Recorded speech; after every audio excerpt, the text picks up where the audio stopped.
The following program is meant for adult audiences only. If you are easily offended, you are choosing to be offended by continuing to watch. If jokes upset you, whether bad or good, you might end up crying. Being a bitch in life is difficult, I imagine, but you must find a way to continue. For all the haters and lurkers, hope you enjoy the show. For the bigot army, enjoy the show. Don't be a pussy. そうだ。テレビつけてもいいぞ。冒険アニメ。よりによって。サイレンサー付きの拳銃だと。ワクワク。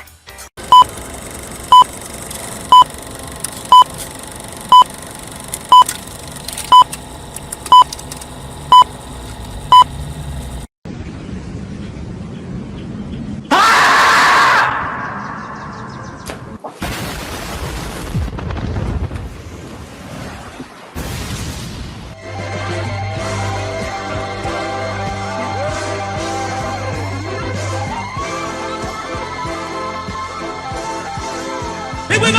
Lucha, lucha, lucha, lucha! It's the way of life!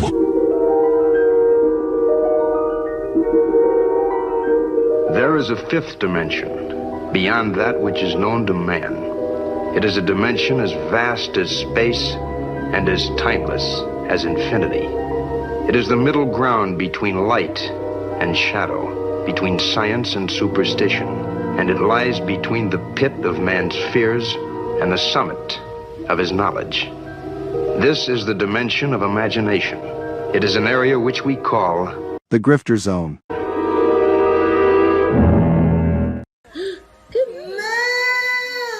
Oh, you found your moo. My crew is big and it keeps getting bigger. That's 'cause Jesus Christ is. Man, I want to get drunk in a hotel room with you. That might be taken Phrasing. out of context. Gay, gay, gay. Oh. Hypno.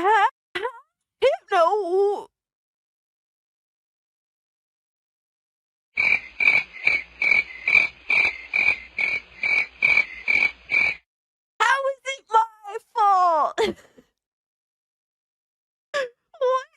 The bracket gifted this and I'm immediately called an anti-Semite? Come on, dog. Bruh. What are these characters? Nazi furry? Hypno, why would you do this to me? Said, welcome to Goonergate. Protect your booty hole.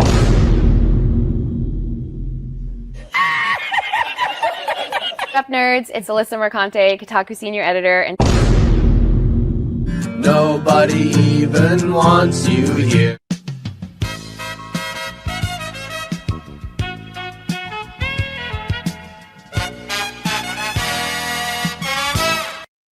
And I would take her to Chili's, maybe.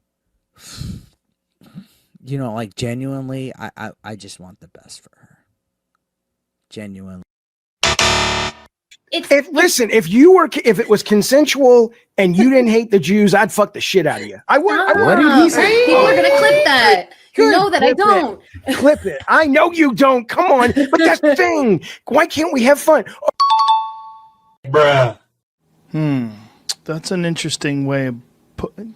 That makes sense. He's jealous. Fuck yeah. Been knew I was that bitch. I didn't need a man to tell him to fuck. And Hypnotic again, member for 1 month. Thank you. Enjoy First Berserker. What's that black stuff between an elephant's toes? Slow natives. Wait. Wild. Yeah. On the other end of the spectrum. Yes. Okay. I'd say that goes out of dad into dark, but sure, yeah. Definitely dark.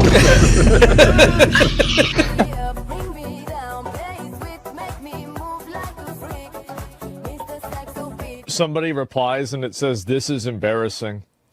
And he says, "Not as embarrassing as your take on trans kids. It was not researched. It was cruel and it had no basis in facts. So forgive me if I don't take all your takes that seriously." Who's this person? Bruh. Look at the fucking thumbnail. God of Cock Meltdown. Oh my God, look at this. Oh man. Yeah, sure. Trans kids, for sure, man. Right, but you're giving an opinion on an article with a headline that's inflammatory. So the fact that you're giving an opinion on what's on screen, Did can I I focus on the inflammatory nature of the headline? Well, can I assume that everything in this article you would agree with? You shouldn't assume. It makes an ass out of yourself and me. Okay, so then down his timeline, you're gonna see a lot of ass and titties. Okay, me on my Twitter timeline, you ain't gonna see none of that. As a matter of fact, like I can show you, I can scroll down my entire news feed on Twitter. Why would you ruin my point? I'm trying. God damn. Why would you ruin it? I didn't do that. I don't know who this chick is. Why would you do that? I can't even edit it out. Ladies and gentlemen, we got him. Someone you love been canceled?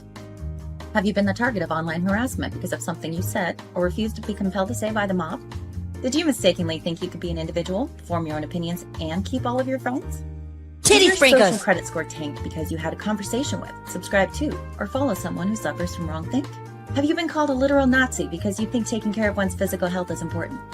Have you tried apologizing for your transgressions only to find out you actually poured gasoline on the they-them flames? Have you ever had a politically incorrect thought or, heaven forbid, made an off-color joke? Well, we here at the Office of the Cancelled are here for you.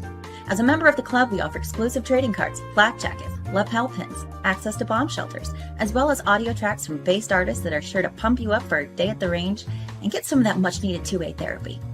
Remember, folks, you're only canceled if you let yourself be canceled, and every one of those collectivist NPCs can go fuck themselves. Eating the dogs, they're eating the cats. Eat the cat, eat the cat. 15 years have I been waiting to sit up on my throne. I'll wait some time because the longer we wait, like the more realistic it'll be, you know, when he comes back to life.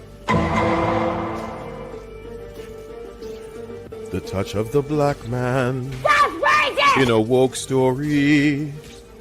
The God hand shining down, shining upon thee. White man as you lay down. Cis white man and couple in background. Understand the power of a black man is a God hand. Pro-black Twitter! I breathe life into you. One touch is not enough from greatness. One touch from the black man. Watch me do it again. Kneel and be amazed at the touch of the black man. I bring life. I bring life. Pro-black Twitter hoes! That's right! That's right! Robocock, don't clip that, no! Bruh. Oh God, that's getting clipped. Hey, yo, what the fuck? Oh shit. I was doing so good tonight too. I'm tired of you! Drops, retard. Robocock.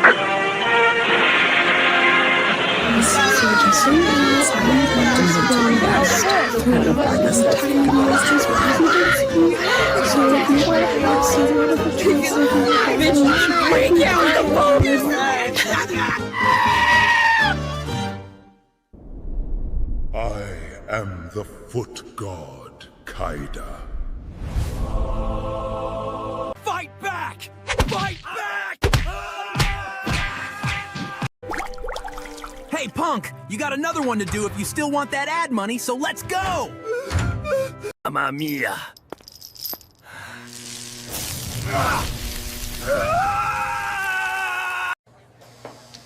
Hey man, welcome to Smash JT Tea Shop, where I have no idea what the fuck I am doing.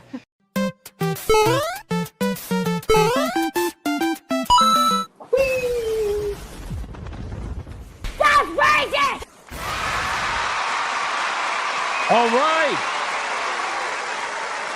Shout out to everybody. Welcome to another episode of Hypnocast. That's right, we are live, boys. We are live, we are live, we are live. We're going to dive down the rabbit hole that is known as the internet. But before we do any of that, you got to bring it in close, ladies and gentlemen. Come on, man. Bring it in. Bring it in. Come on. We got to hug it out. Let's hug it out. We got halfway through the week. I know it's hump day. Let's hug it out. Hug it out. Come on. Let's go. Hurry up. Listen up. Listen up. Whatever you do. We're not even halfway through the month and some of you are fingering the fucking turkey. It's ridiculous. It really is. Listen to this message. Do not touch the fucking turkey!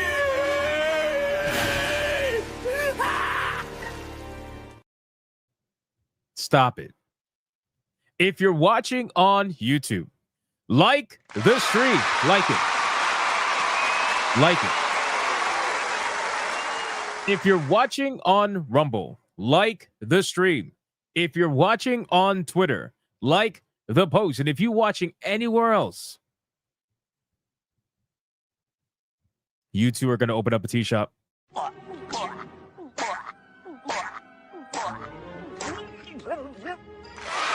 So like the stream.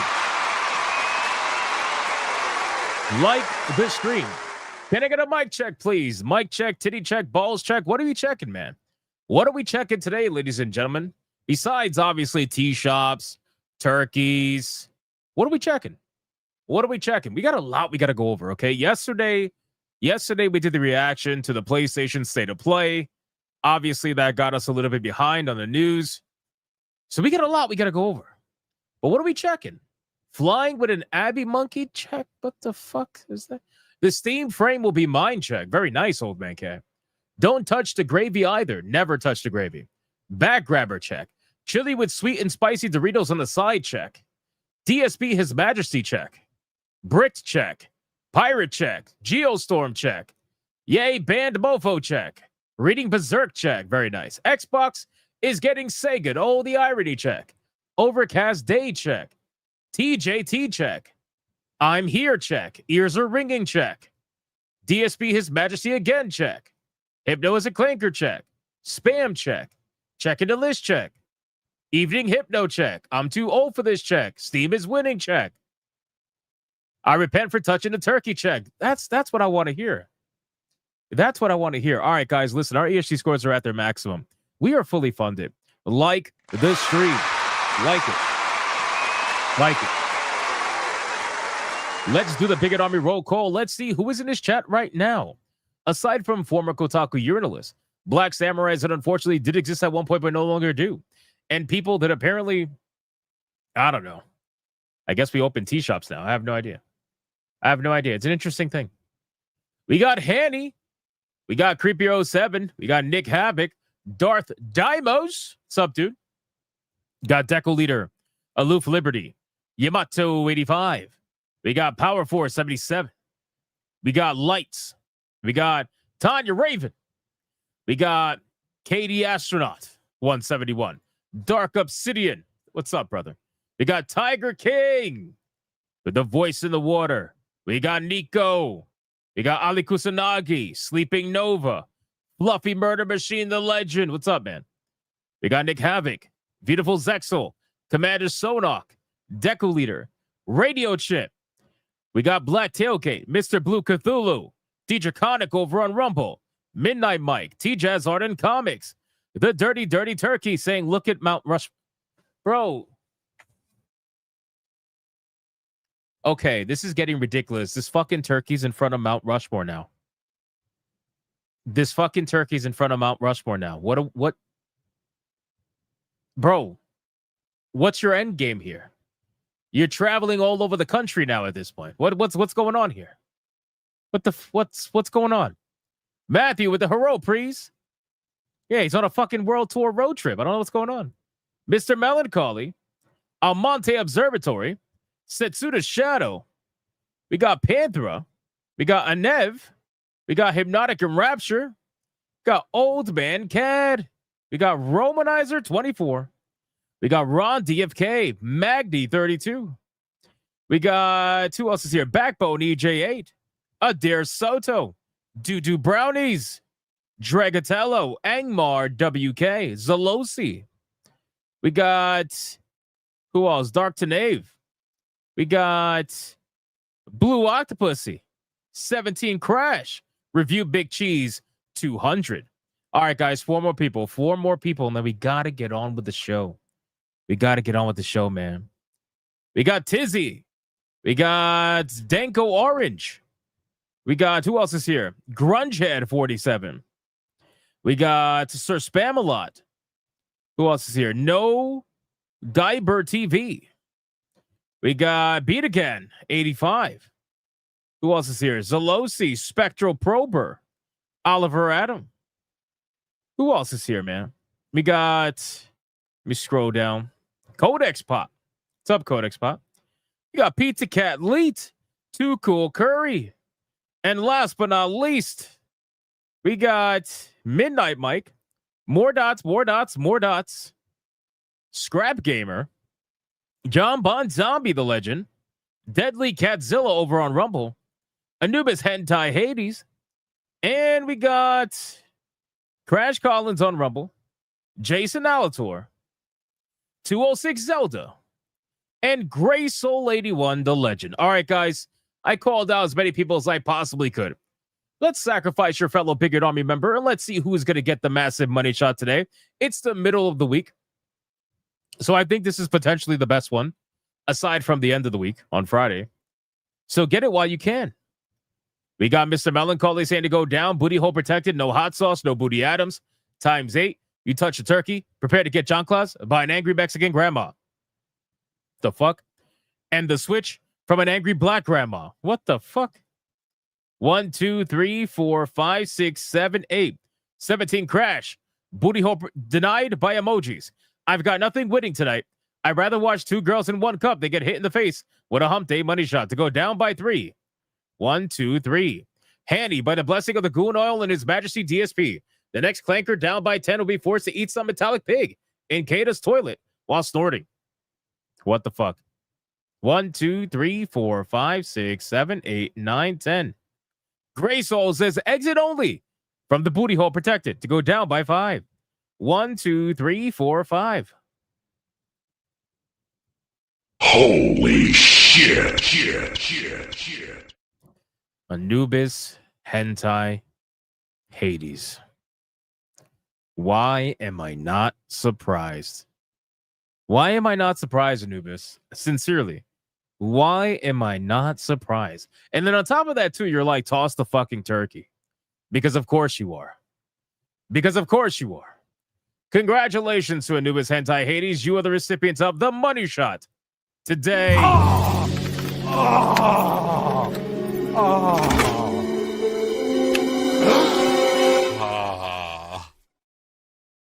What the? This man is banned. That's it. He's banned. Game over. He's banned. Officially banned. I was unsure at first. Now you're definitely banned. All right, guys, listen. We got a lot we got to talk about today, okay? One of the main topics we are going to be talking about, unironically, is going to be about Arc Raiders. Well, not necessarily Arc Raiders, the game itself. We're going to be talking about the overall conversation around the game with the recent virtue signal from everybody and their mother. You got indie developers doing it. You got journalists doing it.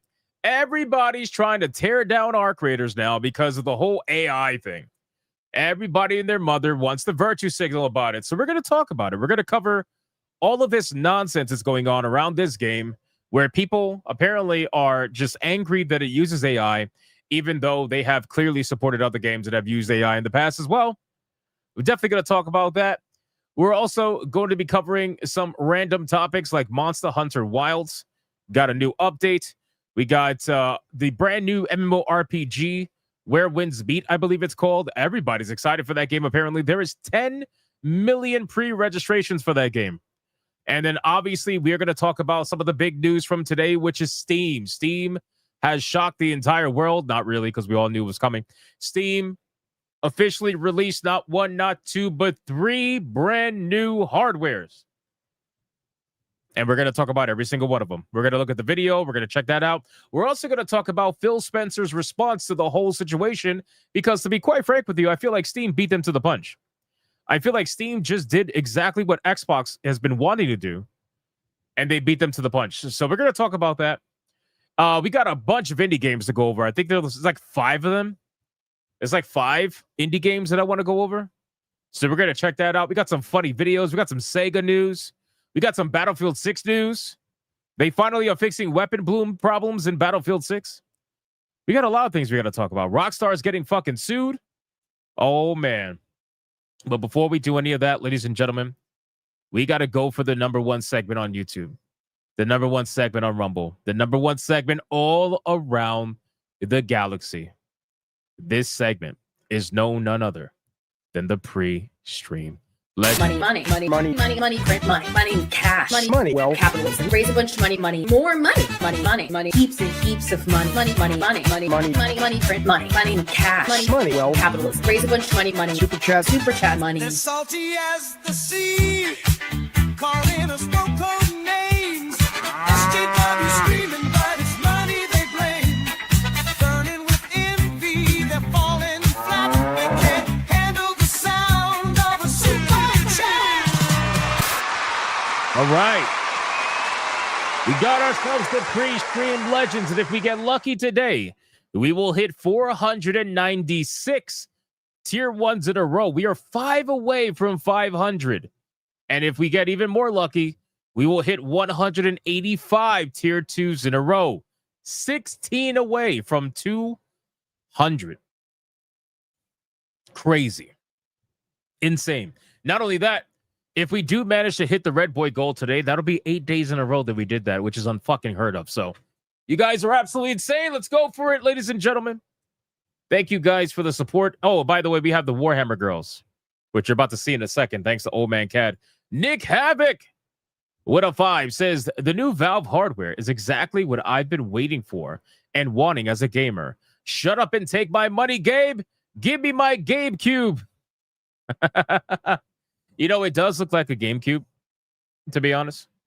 It does, in fact, look like a GameCube, ironically. But a very soulless GameCube, just black all around. The heart is black, you know?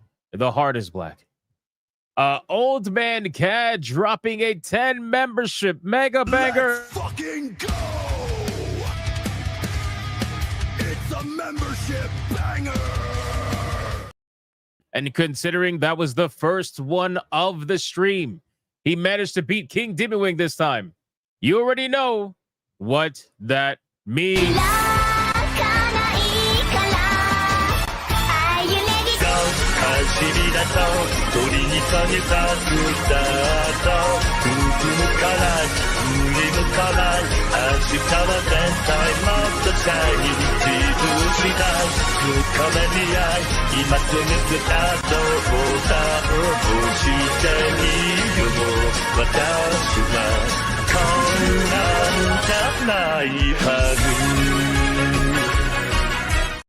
Shout out to Old Man Cad. Thank you so much for the 10 membership mega banger. I greatly appreciate it. Thank you, my good man. Mr. Melancholy throwing in a cake. He threw in a 149 super sticker cake. Thank you so much. I appreciate that. Old Man Cad with a $100 Red Boy Hyper. Here we go! Mucha lucha, mucha lucha. It's the way of life. Mucha lucha. Old Man Cad said in the chat that this is his only Red Boy he's able to do. Everything else is on your own now, guys. Shout out to Old Man Cad. 1 is more than enough. He says, give me my Warhammer girls. 40K joke. What do you call a commissar in front of his men advancing on the enemy? Lost. Also, you can no longer refer to Adeptas Soritas as bolter bitches. You don't say. Bolter bitches sounds awesome, by the way. It sounds awesome, by the way. Shout out to Old Man Cad. Shout out to Old Man Cad dropping the $100 Red Boy Hyper Banger. This man has summoned the Warhammer girls to the screen. Let's make it happen. All right, boys, we have another Red Boy Hyper Banger. Let's bring the ladies in.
Shout out to Old Man Cad.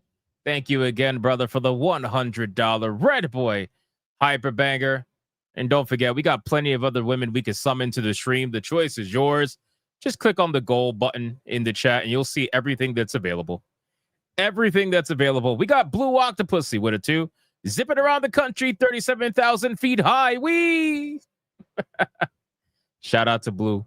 Thank you so much. We got Ali Kusanagi with a 5 membership bet. Fucking go! It's a membership banger!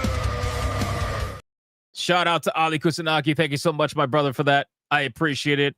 We got Gray Soul with a 2. Says Spitfire. Come on, bro. Spitfire the turkey, really? Like, this is what we're doing? Spitfire the turkey? Really? Really? Come on. Fucking Gray Soul, man. Dylan D says out for $4.99. Colin Retardiardi. Now that's a name. That's a name. Colin Retardiardi is hilarious, by the way. I hope Smash hears that one, since he has Colin derangement syndrome right now. That's great. Wants the money shot for next week. Okay, well, he's not going to get it, so there you go. Beautiful Sex with a 5. You know why Smash JT thought that he could open a tea shop? He thought it was a brew tea full idea and a brew opportunity. God damn it. He just had to do it. Tizzy becomes a member all on his own. Shout out. Thank you so much for becoming a member, my man. I appreciate that. We got Yamato 85 with a 5.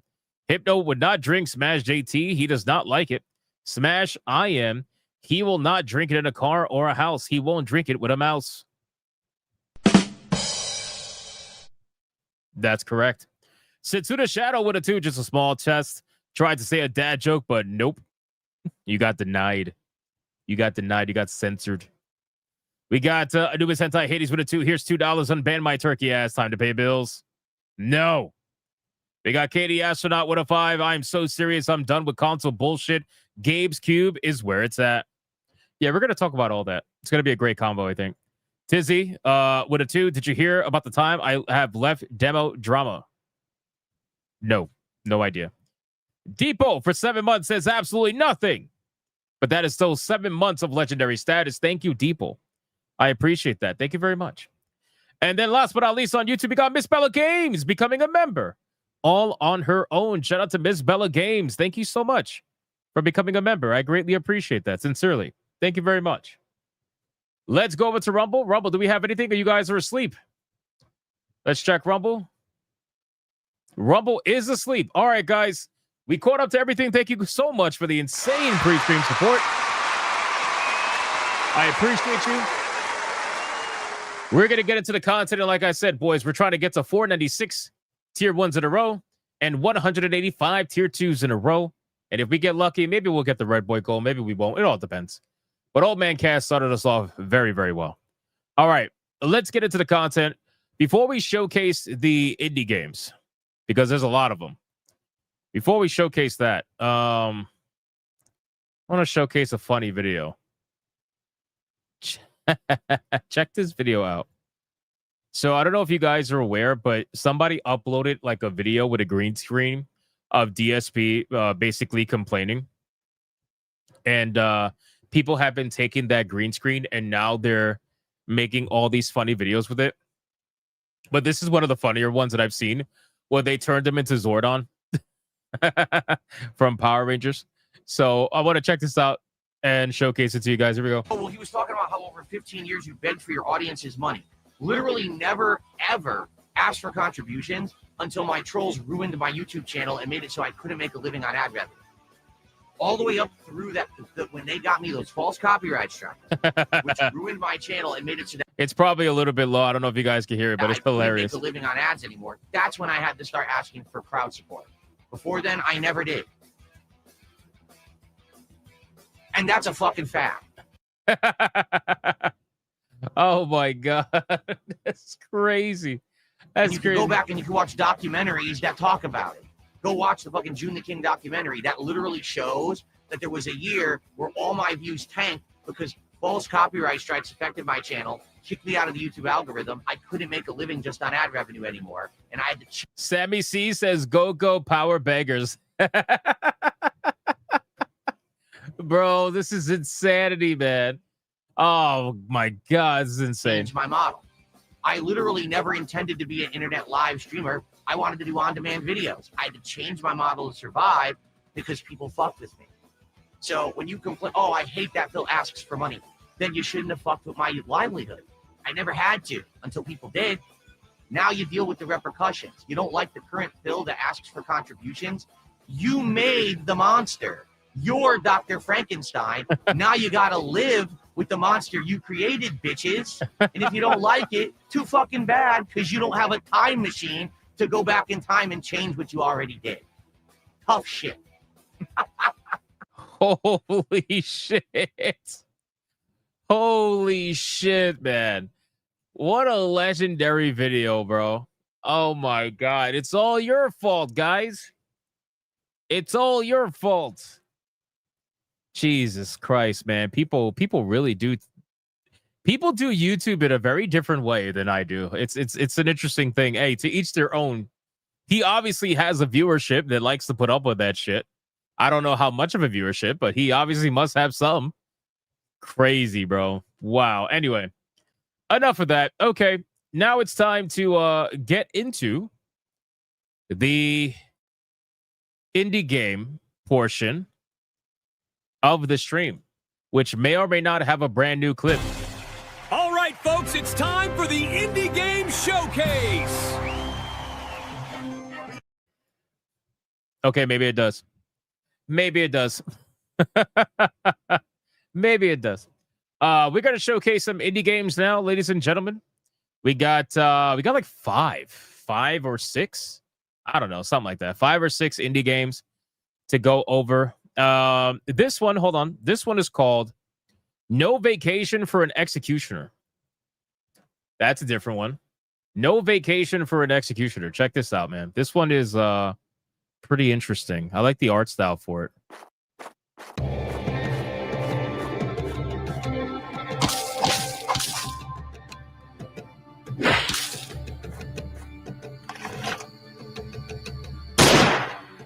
Oh, now I remember why I selected this one, because it has dismemberment.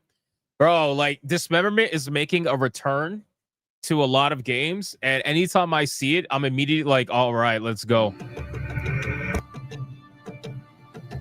Pretty interesting art style, though.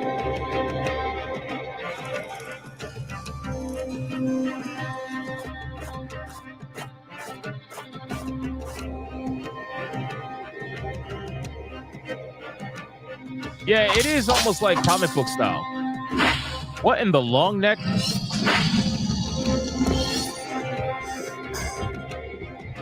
AoE them. AoE them. God damn it.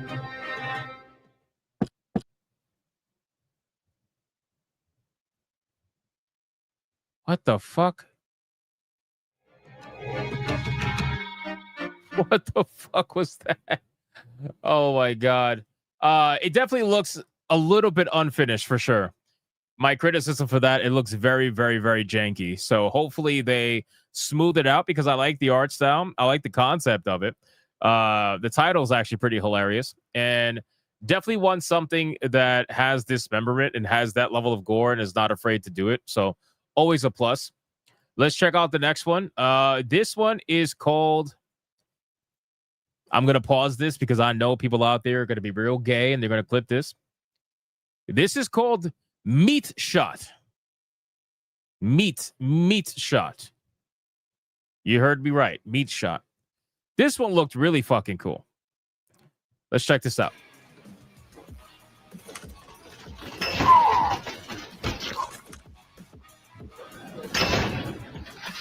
Hell yes! Bullet time. You got bullet time and dismemberment. Fuck yeah, bro.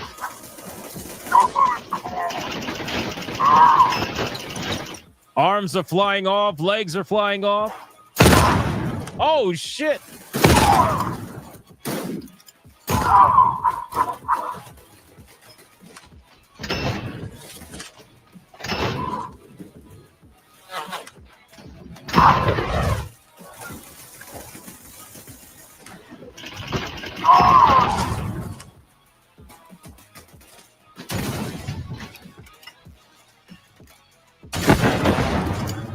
Did he just blow himself up? Meat shot. Is that a fucking pumpkin for a head? Yes, basically. Basically. This is it does look like prototype a little bit in terms of the gameplay. Definitely more fast paced, more like you're a super powerful being, fucking destroying everything in sight. But I do like the dismemberment, so that's really cool. I really miss dismemberment in video games, especially games with guns. I feel like it's a huge thing. So I wish listed this personally. Very cool looking game. Not currently out though. Not currently out. Let's check another one. Hold on. So that was Meat Shot. Again, pause on that. Now this one is called Starbuster. And it's like holy fucking Mega Man over here. Check this one out. Here we go. It's only 30 seconds.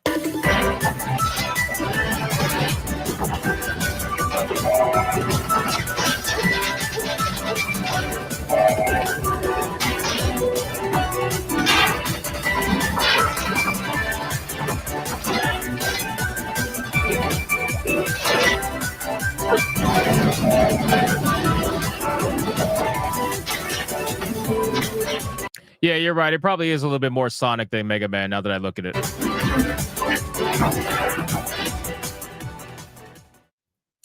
Not bad. Not bad. Seems to have cool bosses. Pretty quick action-packed levels. And definitely has a little bit of a Sonic vibe to it, but also with a little mix of Mega Man too. But overall, definitely pretty cool. Might want to check that one out. Let's check the next one. We got, what's the next one? This one's interesting to me. So this is Lost Helden. Lost Helden is an action JRPG from a team of veterans in the genre, apparently. They have worked on other JRPGs in the past, but they are, in fact, an indie studio. Check this one out.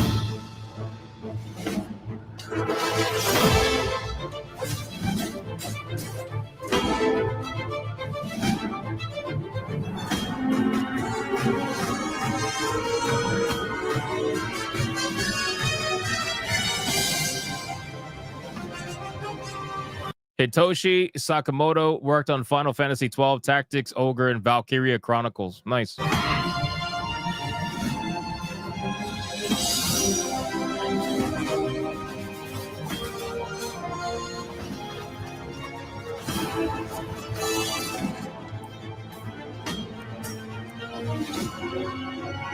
If it's choppy, it's because of StreamYards. It's not the game itself. If you are interested in the game, links are being dropped by Old Man Cad. You could check it out in your free time.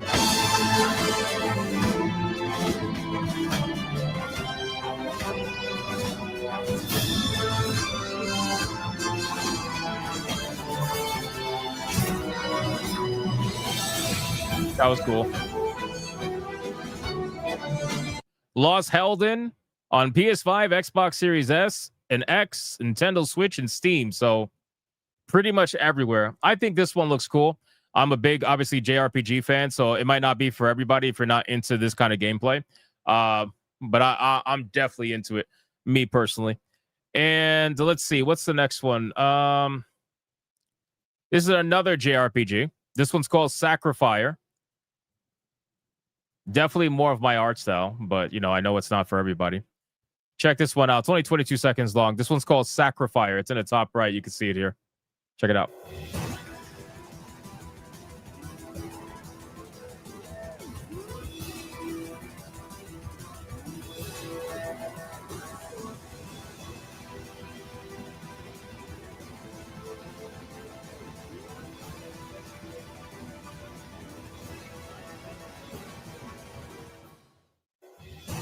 I think this one looks really fucking cool.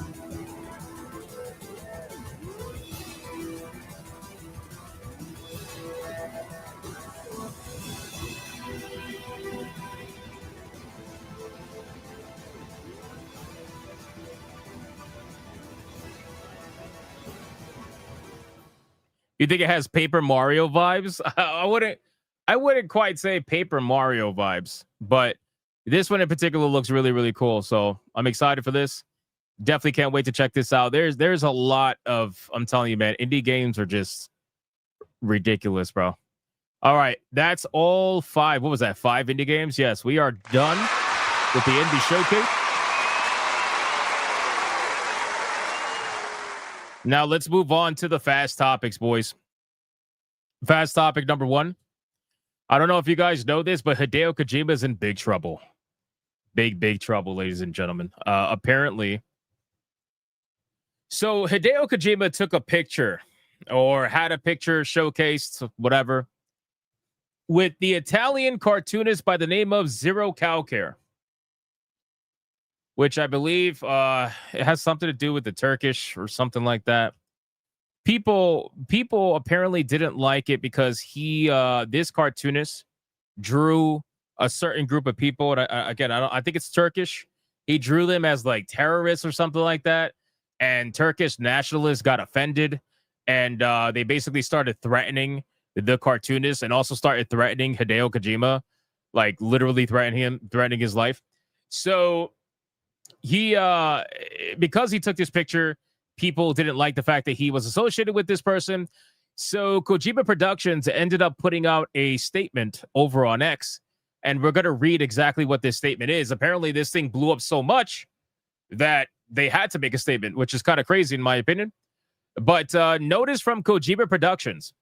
We would like to clarify the facts regarding the photo featuring Hideo Kojima and Italian cartoonist Zero Calcare as follows. Yeah, it's guilty by association, basically. There is no personal or professional relationship between the two individuals. The photo was taken briefly at the Luca Comics and Games venue after a short introduction through an acquaintance. Neither Mr. Kojima nor Kojima Productions has any prior knowledge or understanding of Mr. Zero Calcare's works or political positions, and there is no intention to express agreement with or support for any particular stance or opinion. I really fucking hate this performative bullshit. No, I'm not saying from Kojima. I'm talking about from the people that are hating on Kojima. Like, you're hating on Kojima for taking a picture with someone who you don't like, but it's like, bro, Hideo Kojima has a picture with literally almost everybody in Hollywood and the industry. There is going to be somebody that is taking a picture with Hideo Kojima that you don't like. So to start threatening the man's life over this is fucking insane, bro. It's absolutely insane. You guys are out of your mind. It's all performative. It's performative bullshit.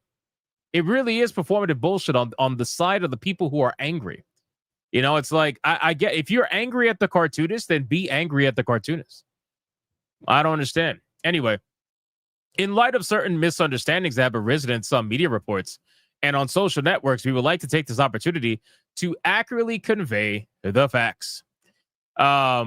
This person says, wow, what a wild escalation over a Luca Comics pick. That's honestly a huge PR mess. To be honest, Zero Calcare's comic, Cobain Calling, is pretty famous reportage of the Kurdish resistance against ISIS, which is the source of the political friction. Do you think a full-on statement like this was really necessary or just better to ignore it?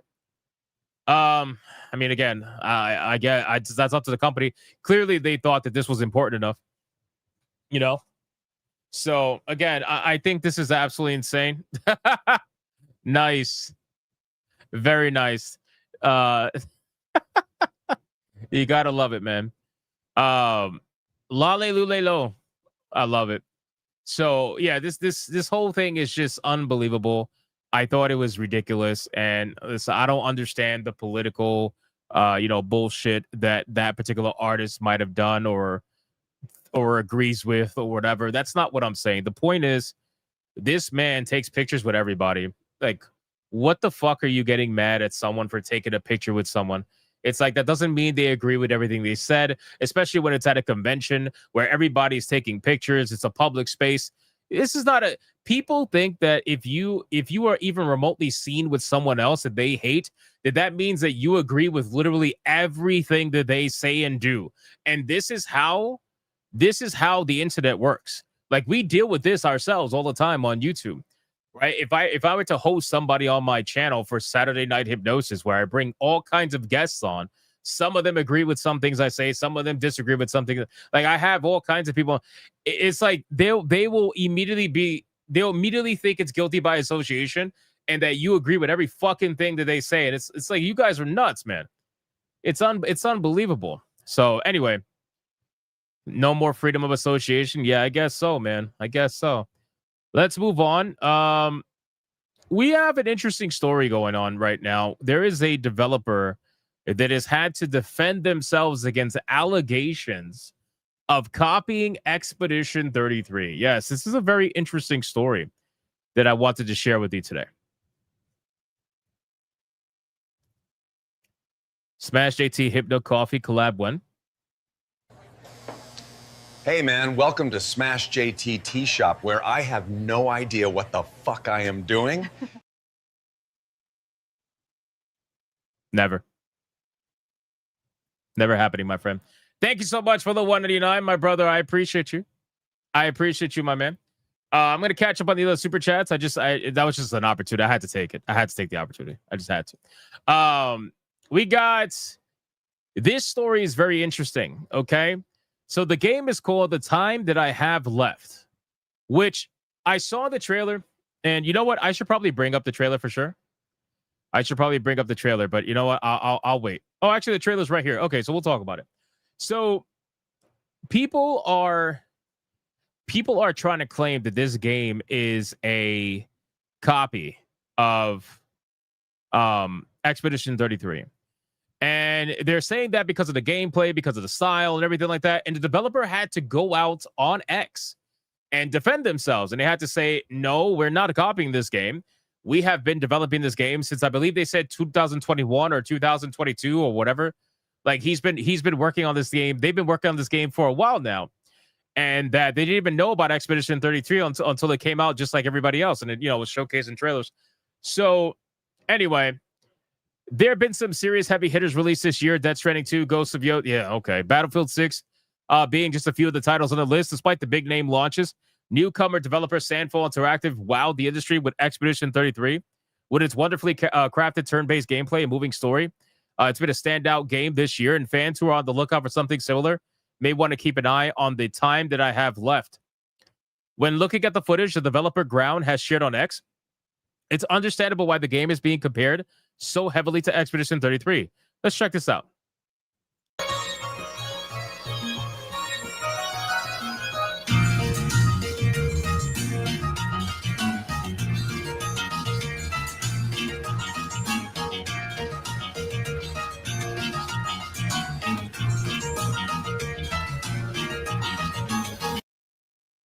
That shit doesn't look like, aside from a couple of camera angles and maybe the graphics to an extent, I don't see it. I don't see it. People don't understand that, like, Expedition 33 was inspired by many different RPGs, okay? Many different JRPGs for that matter. And there is a certain expectation with JRPG gameplay. There's a certain expectation, especially modern day JRPG gameplay. I'm not talking about 2D sprite. I'm talking about like 3D, typical shit, right? So they look at this and they're like, oh, it's got a big boss and it's got certain camera angles that are fast paced like Expedition 33, and it's got a dodge system and a parry system. Copy. It's like copy. It's like, no, bro, that's what is wrong with you? What is wrong with people? I don't understand. The Time I Have Left does not have a release date, but a playable demo is available on Steam. The game is a turn-based RPG with dodging and parrying, similar to Expedition 33. Its story follows main protagonist Aline in a race against time after being marked for death by a strange force known as the Miasma. When looking at footage the developer Ground has shared on X, it's understandable why the game is being compared to Expedition 33. In addition to The Time That I Have Left, the gameplay, there's some similar story beats as well. Both involve forces that mark certain characters for death. But when it comes to design and aesthetics, the two games are vastly different. The Time I Have Left's developers are also emphasizing that the game has publicly included all of these features since 2022, when the first demo was released. So again, this entire situation of trying to claim that it's like a copycat of Expedition 33, I think people just genuinely look at anything as now, like, this is not going to be the first time, by the way. I guarantee you that other games are going to come out in the future that people are going to try to claim as a copy of Expedition 33, when in fact they are just literally JRPG style video games. I don't get it. But you know what? Listen, if you are being compared to Expedition 33, sometimes that might be a good thing. Right? That might be a good thing, right? I feel like, it's never a bad thing to be compared to a game as good as Expedition 33. But to claim that they're stealing or copying, that is definitely a stretch, in my opinion. So, in any case, this game looks fairly interesting. Definitely going to follow it and see what's up with this. But as of right now, I don't think it's going to come out anytime soon. There is a demo, though. There is a demo that is out right now for the time that I have left. So if you want to check it out, it's probably on Steam. Go check that out and play the demo. Yeah, exactly. Looking similar to something else is not copying. It's the same conversation that we've had with Power World and Pokemon. Same exact thing. Literally the same thing. Sounds like people are trying to start shit for no reason. Yep. Basically. Or they're trying to I guess beat down on other games with the more popular game. I don't know. It's a little bit weird. It's actually going to be something similar to the conversation we're going to have with Arc Raiders right now. Well, not right now, but later in the stream. We're going to talk about it. All right, moving on. Sega or Sega, if you really remember, because remember, Sega's pretty gay. Sega announced that they are going to be giving a 10% salary increase for all employees. Guys, the reason why I feel like this is important to share is because this is now like the 4th or 5th Japanese-oriented studio that has taken the profits that they have received from their games and passed off some of it to their employees, right? We heard of Shift Up doing it, even though Shift Up is Korean. We've heard of who the fuck was the other one? I forgot. There were so many that did that. And most of them were Asian studios. But the Western studios, they're not doing that at all. The Western studios are firing people and replacing them with AI. It's unbelievable. From Software, yes. From Software did that as well. Yes, that's true. From Software did that as well. Shift Up even gave their employees PS5s. It's crazy. So anytime I see the employees who, are doing a decent job getting paid, I think that's always a good thing. Speaking of, by the way, trying to get some people for SNH Plays this Saturday. We're going to be replaying Sonic Crossworlds Racing. So definitely come hang out with us. It's going to be a good time. Don't want to miss that. Let's catch up on Super Chats really quick. We got Archangelus with a $20. Here we go! Mucha lucha! Mucha lucha! It's the way of life! Mucha lucha! He says, thanks for the entertainment tonight. And may I make a small request if you can? Hypno wanted to see that old vid with your old model telling Smash is the victory dance. It had the Final Fantasy theme in the background. If not, thank you anyway. I don't have that clip. Smash JT is the one that has that clip. He's the one that made it. So I never had that clip. But thank you so much for the 20. I appreciate the compliment, man. We got Anubis with it too. She wants to gobble the turkey to get to its bone. That's crazy. That profile picture is crazy. Old Man Cat with a 2. Can I feature on that went early access today? What? Huh? Can I feature on that went early access today? Sure. I'm confused. Gears with a 5. No vacations for a Eurydice because they got no jobs anymore and on SNAP benefits. Would be a dope game. I agree. Beautiful Zaxa with a 5. Hypnotic and Smash JT will offer open a coffee and tea shop. Then before we ever get, never mind. Not happening. Barry Stroud with a 5. Apple are creating 2,500 jobs. Apparently they have perfected cloning. That's weird. That's definitely weird. People are playing God, man. It's going to get ugly. I'm telling you. And then on Rumble, I think we had one come in. We got Deadeye's Lock with $1. Hey, Hypno. How much you want to bet? Somewhere down the line, UB Trash tries to be the first to do a 5A game. A Penta A game. That's crazy, bro. They couldn't even get a Quad A game properly. What makes you think they're going to be able to do a 5A game properly? What would that even mean? What would that mean? I mean, to be fair, they've already spent money on some of their titles as if it was a 5A game. So, because remember, Skull and Bones was like hundreds of millions of dollars. It's disgusting. It's fucking disgusting, bro. Archangelus with the gifted membership. Thank you, Archangelus. I appreciate that, brother. Thank you so much. All right, moving on from Sega. Speaking of Ubisoft, this is a good segue. Ubisoft is apparently working on a new multiplayer shooter. And I guarantee you it's probably going to be an extraction shooter.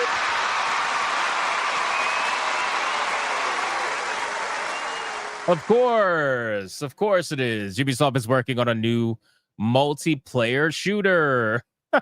According to several gaming insiders, Ubisoft is currently working on a new multiplayer shooter. Furthermore, some concept art and even in-progress screenshot of the game have been shown. Ubisoft has had a fair share of shooters over the past 40 years, from the iconic Tom Clancy series to the wild Far Cry franchise. How much oh my God, bro. If this game gets announced, I'm telling you, the chances of it being an extraction shooter based in like the Ghost Recon or maybe even Far Cry series is going to be extremely high. Extremely high. Everybody and their mother is going to be jumping on the extraction shooter train, even though they've already have been. But now with Arc Raiders being as successful as it is, I guarantee you we're going to get even more extraction shooter clones out there to some extent. Guaranteed, 100%. Concord again? Oh my God, don't even joke about that, bro. Concord? Oh God. Although, to be honest with you, that is one game that I should have bought physically because I have a feeling it's going to be worth money in 10 years. It's going to be such a rare item for the PS5. I got to imagine. All right. Let's continue. So it's not just Square Enix that is pulling out of Western studios. Apparently, it's not just Square Enix. It looks as if Tencent is also starting to turn the money faucet off and pulling out of Western studios. The Blood Hunt developer Shark Mob says that layoffs are incoming to the Western studios. Oh boy. Something is going down. Something is going down, ladies and gentlemen. Very interesting stuff. Because Square Enix, as you guys know, has been firing an ungodly amount of people. They've been estimated to fire well over 200 people from their Western branches. A lot of them super woke kind of people, you know, what you would expect. Like, this is not anything shocking, right? But apparently Tencent is also doing it as well. So let's read into this and see what's going on. The Shark Mob cuts come less than 2 months after layoffs and studio closures at Tencent-owned Funcom. Tencent-owned Swedish developer Shark Mob, which announced in October that the supernatural battle royale vampire, the Masquerade Blood Hunt, will be taken offline in April 2026, says that it will lay off an unspecified number of employees as part of planned changes to its organizational structure. The studio said Exoborn, the tactical open-world extraction shooter, again, extraction shooters, announced during the Game Awards for 2023, remains in development. In a statement to the games industry, Shark Mob says that the layoffs would allow it to sharpen our focus and align our efforts on the continued development of Exoborn and position us for sustainable growth. Exoborn held its first playtest in January and showed some promise, but a release date hasn't been announced yet. So this is where the bleeding starts, right? Yeah, I know. I see all the welcome home emojis. I got you. Welcome home! So this is where the bleeding starts, right? This is where we start to see the small cuts here and there. Just like we started to see it with Square Enix before they eventually pulled the plug and started destroying everybody. Same exact thing here. We are going to start seeing the small cuts, little by little, from different studios, most of them ironically being in the Western studio. And it's so funny how it's the Western studios that are getting hit and not the Eastern studios. Gee, I wonder why. I wonder why that is happening. Again, it's not even just about ideology, wokeness, or whatever. That plays a part into it, obviously. But a lot of it has to do with really bad business decisions that go along with that kind of ideology, right? So unfortunately, that ideology usually is not business focused. Very few games are ever going to be business focused when you have certain people that have that kind of mindset. We have seen some examples that were, and good for them, but they are the exception. They're not the rule, right? So we're going to continue to see even more layoffs as time goes on. People are going to pretend to be angry over it when they're really not.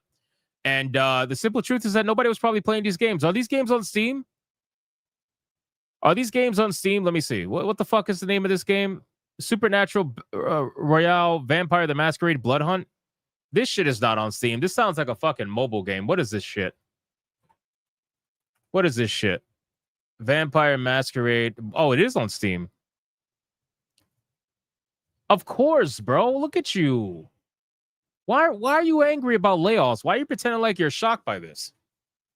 Why are we pretending like you're I don't get it. I never understand why these people pretend to be so angry and so shocked by the layoffs. And they want to go on LinkedIn and they want to complain about getting laid off and shit. It's like, guys, it's only a matter of time before the, shit's got to fucking swing, man. It's only a matter of time. Like, this game came out 3.5 years ago, right? 3.5 years ago, 120 people playing this game right now. That's shocking, by the way. It's like, bro, what are we doing? TJAP says we are currently sitting at $30 away from tier 1. Thank you, TJAP. I appreciate that. Surely, after a while, you must understand that you're not making any money, right? Surely, you must understand that, unfortunately, you don't have anything that's going to sustain yourselves as a studio. And they had a pretty decent start.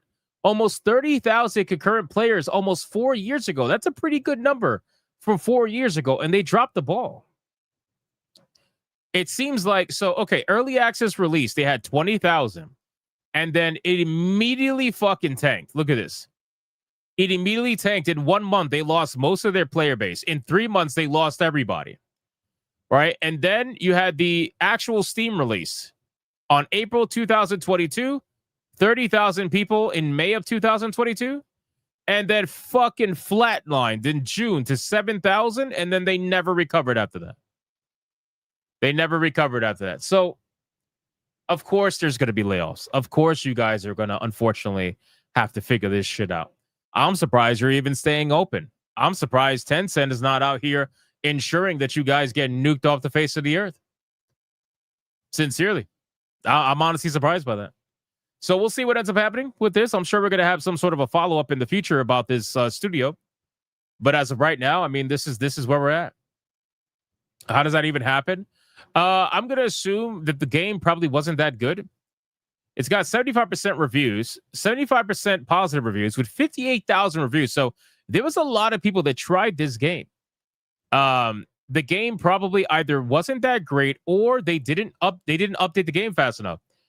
It probably didn't have enough content. What the fuck? It probably didn't have enough content. There's clearly something missing here. So, and a battle royale based in a vampire universe, that sounds cool. But I don't think they really, went through with it properly. Or it could have been janky. Yep, it could have been janky, Zelosi, for sure. Something happened here, and it clearly wasn't anything good. So I think this studio will probably end up closing down at some point. If whatever their next game is. What's their next game called? Their next game is called Exoborn. Is that on Steam? Exoborn?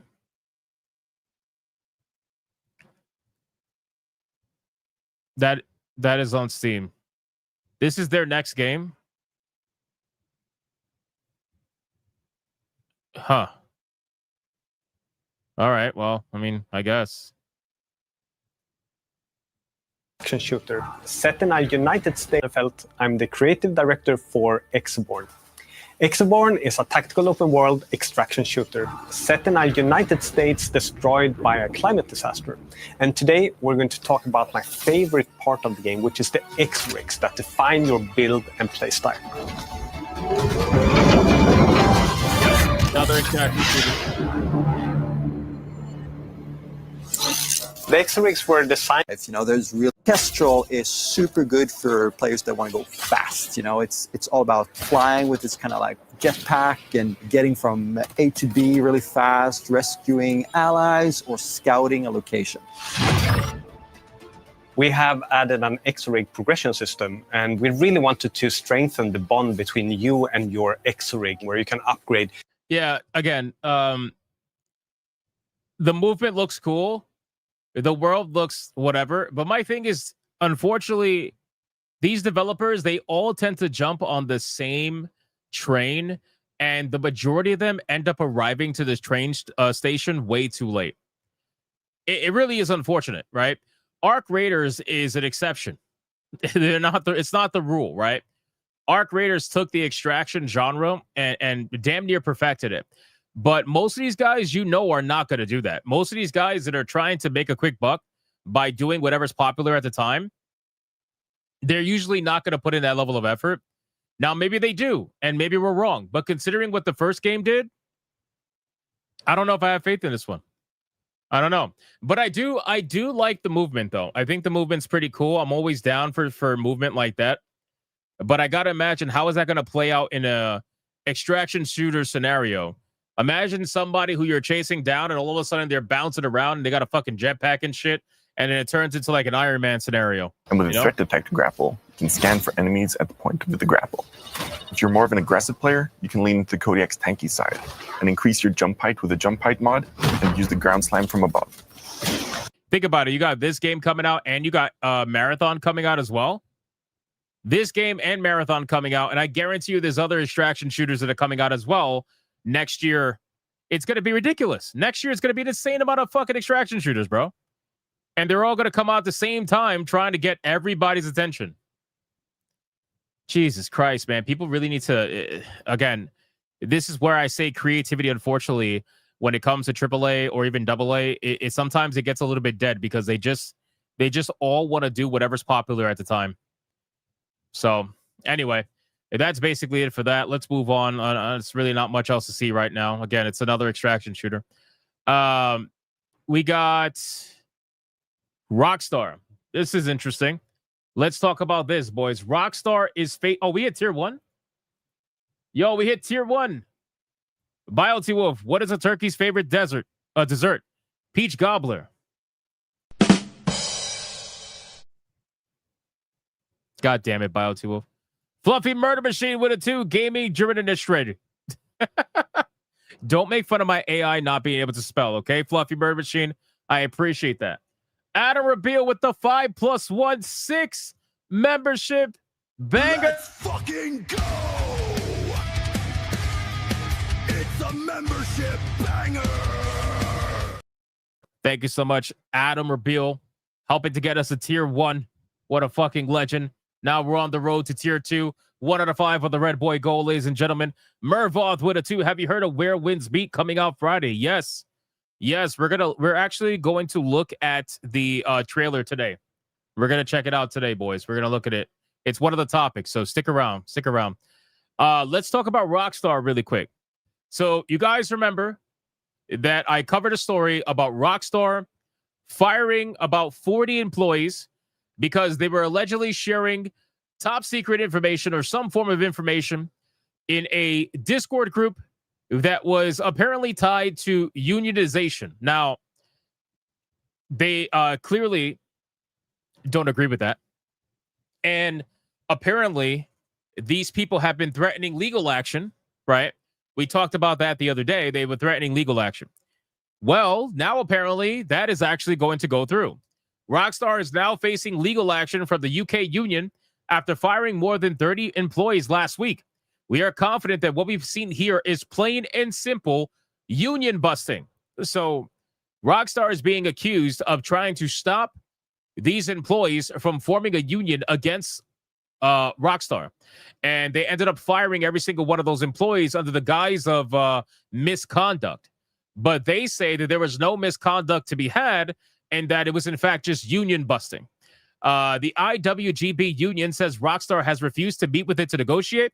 So it's time to get the courts involved. Crazy shit, boys. Absolutely crazy. This is them in front of the Rockstar building. If you guys remember, this is the picture with Vera Dark here in the corner. I don't know if you guys... let me make it bigger. Hold on. Let me make it bigger. It looks like... I know it looks like an Antifa rally, but you got to understand, it's the same thing. Remember, it's the picture of Vera Dark here in the corner. So this is them protesting in front of Rockstar's building. And apparently now it is going to become an actual legal battle. Now, that's assuming Rockstar doesn't actually say anything. The Independent Workers of Great Britain has launched legal action against Grand Theft Auto 6 developer Rockstar Games over what it says was an unfair termination of employees that we believe amounts to victimization and collective dismissal linked to trade union activity. The action was filed after Rockstar refused to meet and resolve the matter through negotiation. The IWGB's legal team said in a statement, instead, Rockstar has maintained the termination of the employees it fired last week in a manner the union described as unacceptable and unlawful. Accordingly, we have now issued formal legal claims against Rockstar on behalf of the claimants themselves. Our members allege that Rockstar's conduct constitutes trade union victimization and blacklisting. Now, I got to be honest with you guys. Hear me out, right? So a lot of these developers are, what's the word I'm looking for? A lot of these developers are, I guess we'll go with self-entitled. We'll go with like the world revolves around them, right? What are the chances that they actually did do some really sus shit and they're just telling the union that it was all union busting without actually being honest about what they were saying in that Discord server, right? What if they were actually doing, because I got to imagine that Rockstar must have all the information that they could possibly need, right, in order to justify the firing of these people. Even if it was union busting, they clearly found something else to fire them for, right?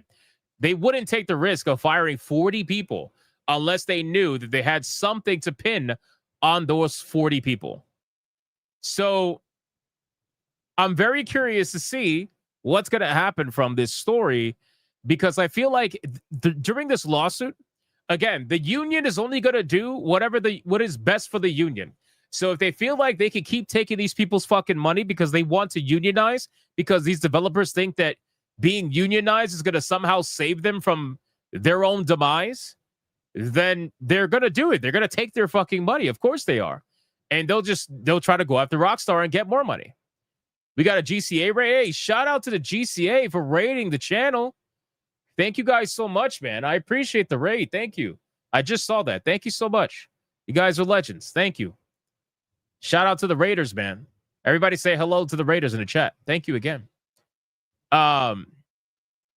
So yeah, I just feel like this is highly suspicious, right? And I, holy shit, when did Veridark join the union? I'm not being serious. That's not Veridark.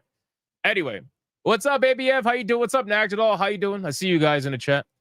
So I really think that more is going to come out from this, and you can clearly see the union said the following, that the Rockstar has maintained the termination of the employees it fired last week in a manner described as unacceptable and lawful, and that the employees believe that this amounts to victimization and collective dismissal that is linked to trade union activity. So they're going based off what the employees are saying.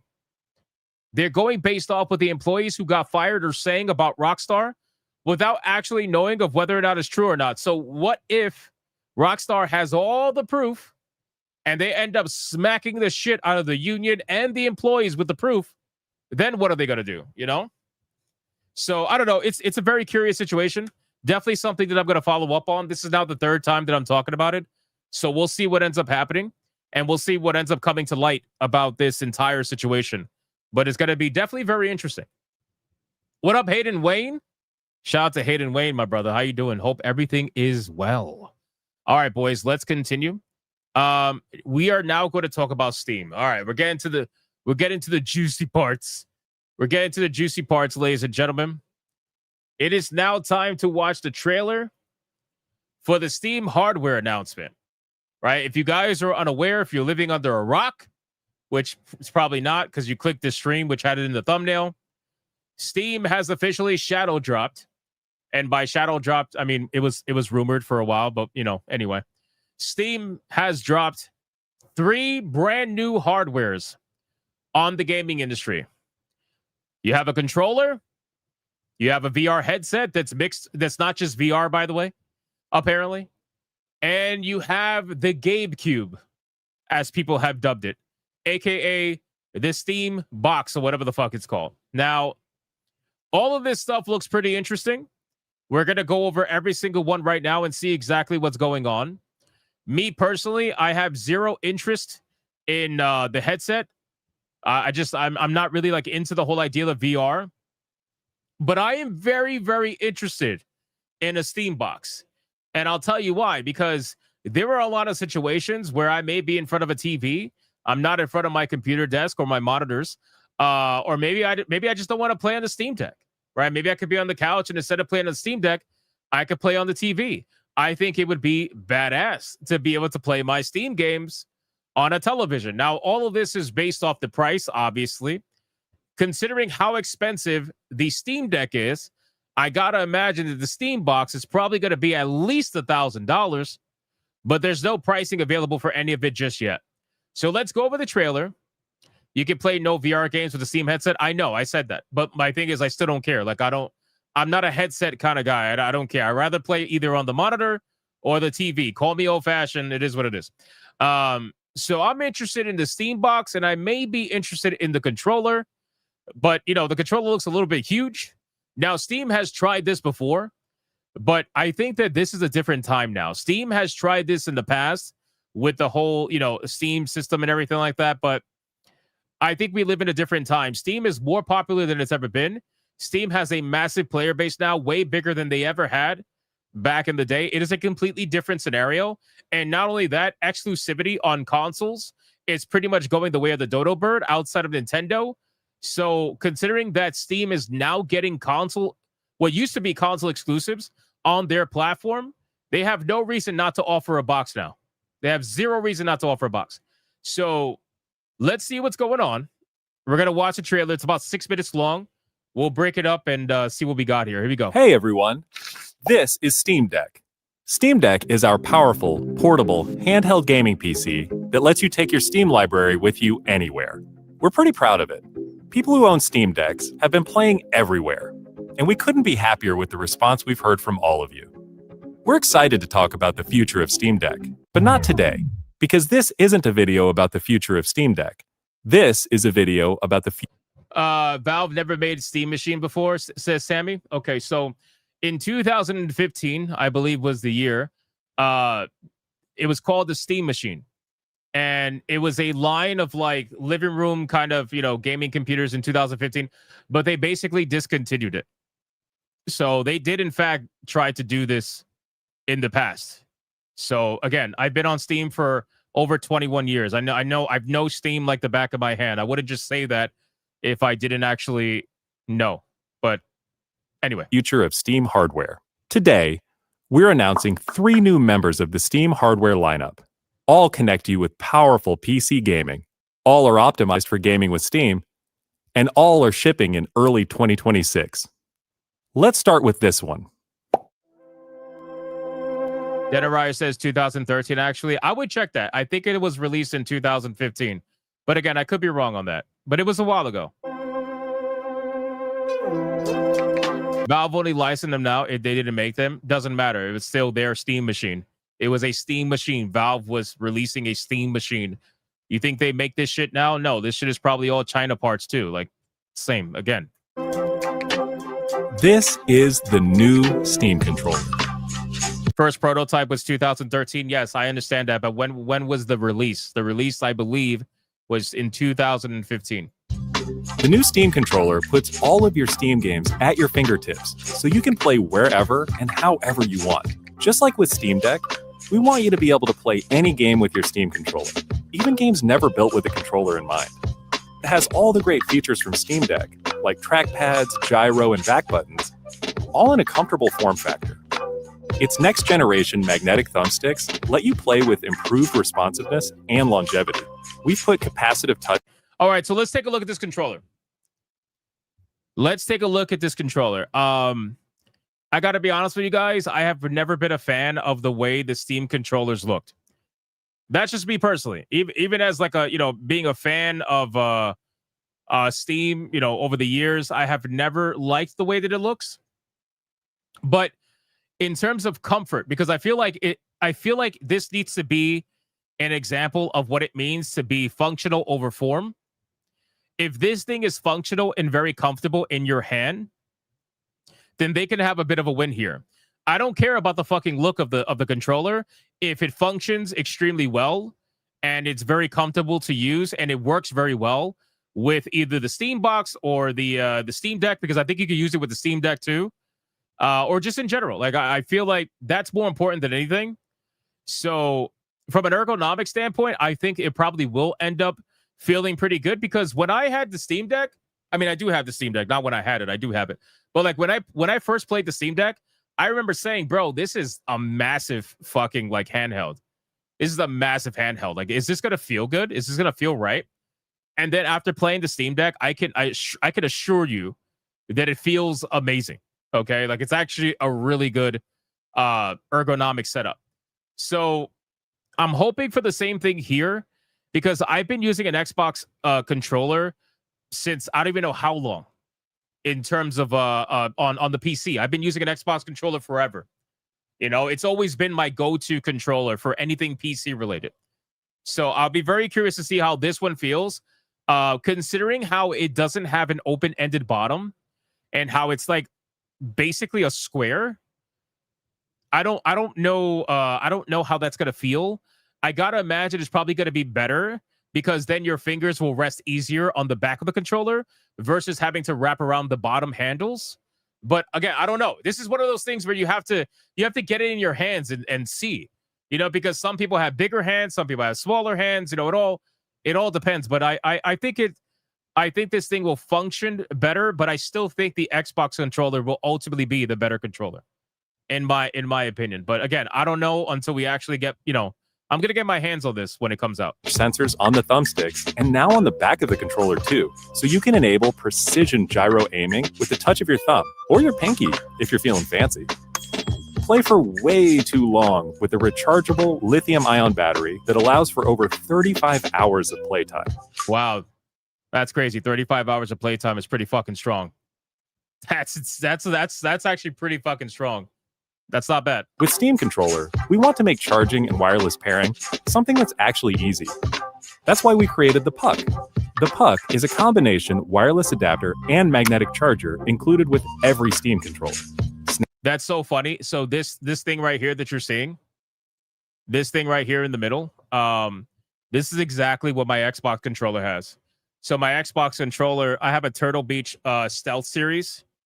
What is it called? Stealth Ultra. I have a Turtle Beach Xbox Stealth Ultra controller, and it has the same exact kind of like a dock with the wireless dongle on the dock itself.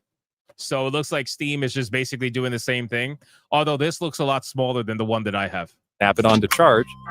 Once you're charged up, snap it off again. You can play over Bluetooth. Mine literally does the same exact thing. Or a wired connection too. The new Steam controller works with any device running Steam or Steam Link, whether it's a PC, Mac, handheld, smartphone, Steam Deck, or the new Steam machine. Oh, so you can use this. You can use this with a smartphone too. That's awesome. So I think the seller here is going to be being able to use it on pretty much anything. I think that's going to be good. Also, too, I worry that it's going to feel cheap. I don't know why. I know they use the matte black, which is fine, whatever, not a big deal. But when you use the matte black, sometimes like the plastic looks cheap. So I don't know if it's going to feel cheap. I hope not. Oh, this is the new Steam machine.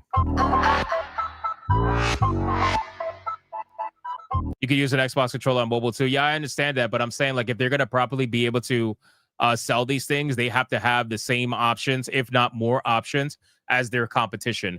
So the fact that you can actually use it on a smartphone is a plus because, well, other controllers can be used, you know? This is what I'm most interested in.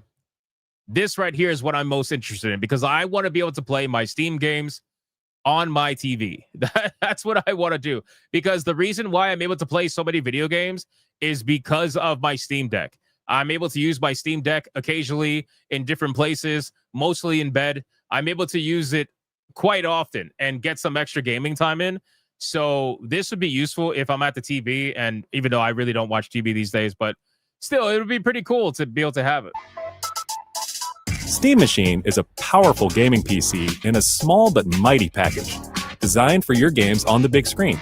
It's quiet too, which is crazy since it's 6 times more powerful than a Steam Deck, powered by a discrete, semi-custom AMD GPU, enabling 4K gaming at 60 frames per second with FSR. Steam. All right, so Steam is going the route of PlayStation. Or it's like, you're going to be able to do 8K at 120 FPS. And all. It's like, bro, I don't know, man. I've seen the specs for the Steam machine, and we're going to go over that in a second. But these claims about 4K at 60, it is obviously upscaled. Like, they're not talking about native 4K or anything like that. They're talking about upscaled 4K with FSR, which is basically like fake frames. Fake frames. It's the same thing as DLSS, right? Same exact thing with FSR. That's why you got to pay very close attention to the words that they say, because they say it very quickly.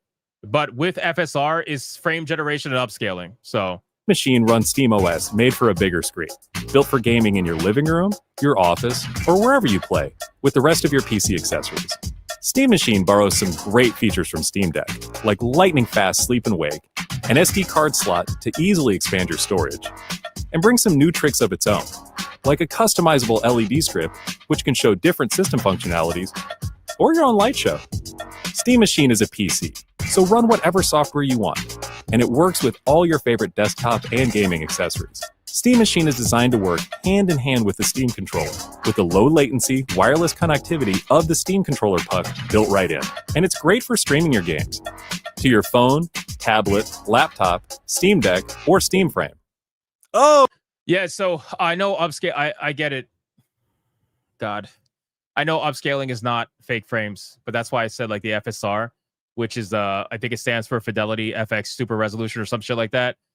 It does create artificial frames by AI. So it is basically fake frames, unfortunately. Is designed to work hand in hand with the Steam controller, with the low latency, wireless connectivity of the Steam controller puck built right in. And it's great for streaming your games to your phone, tablet, laptop, Steam Deck, or Steam Frame. Very interesting, because it looks like they're going for the whole streaming thing too. Very, very interesting. Oh, yep. This is Steam Frame.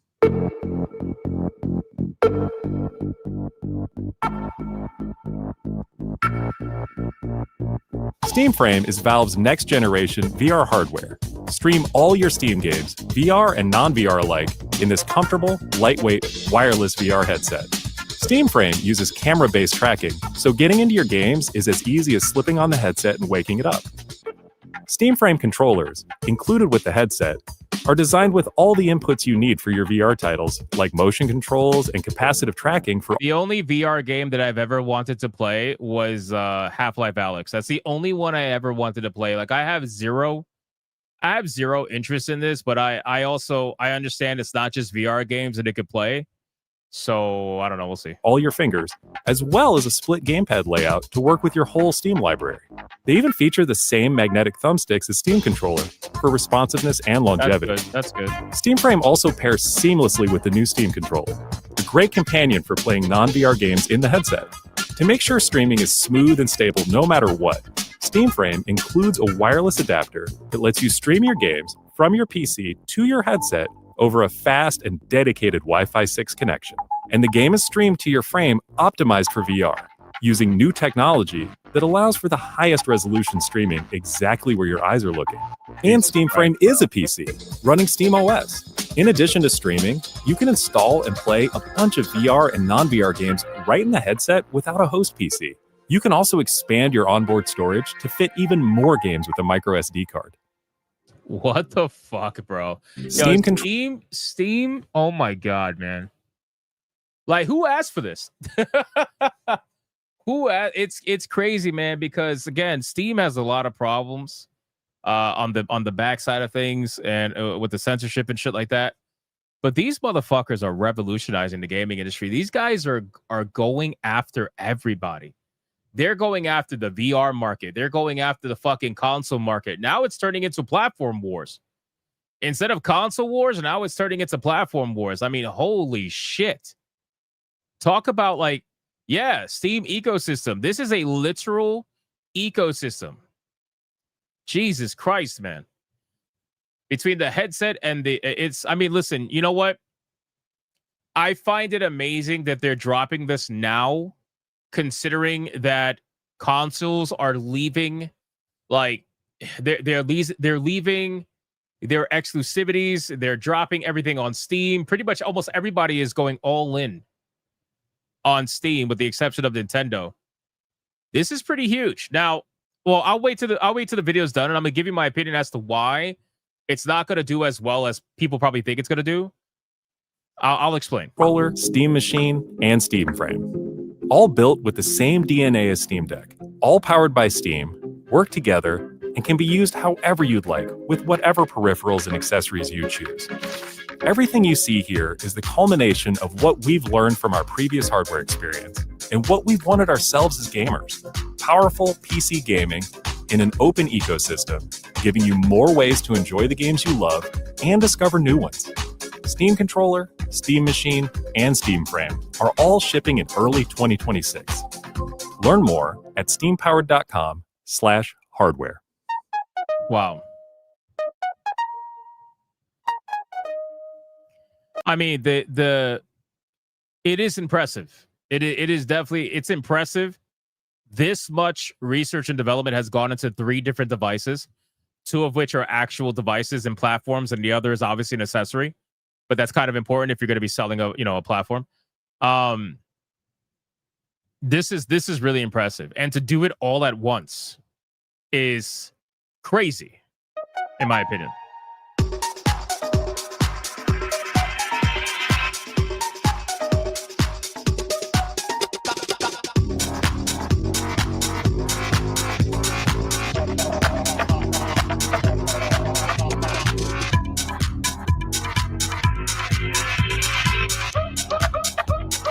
Just look at that lineup, bro. Oh my God.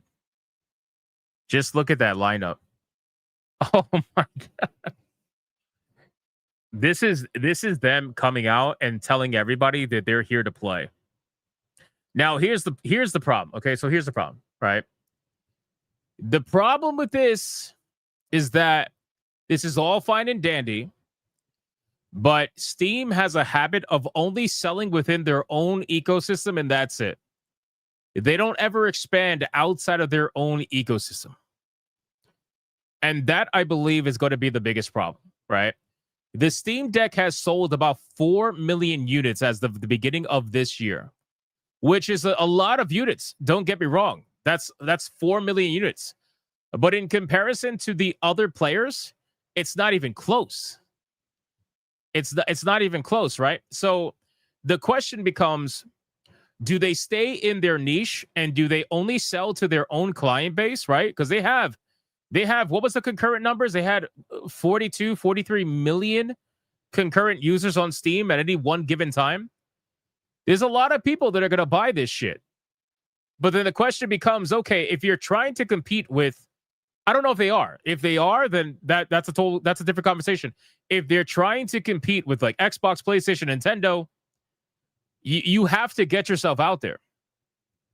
You know what I mean? You have to get yourself in retail stores.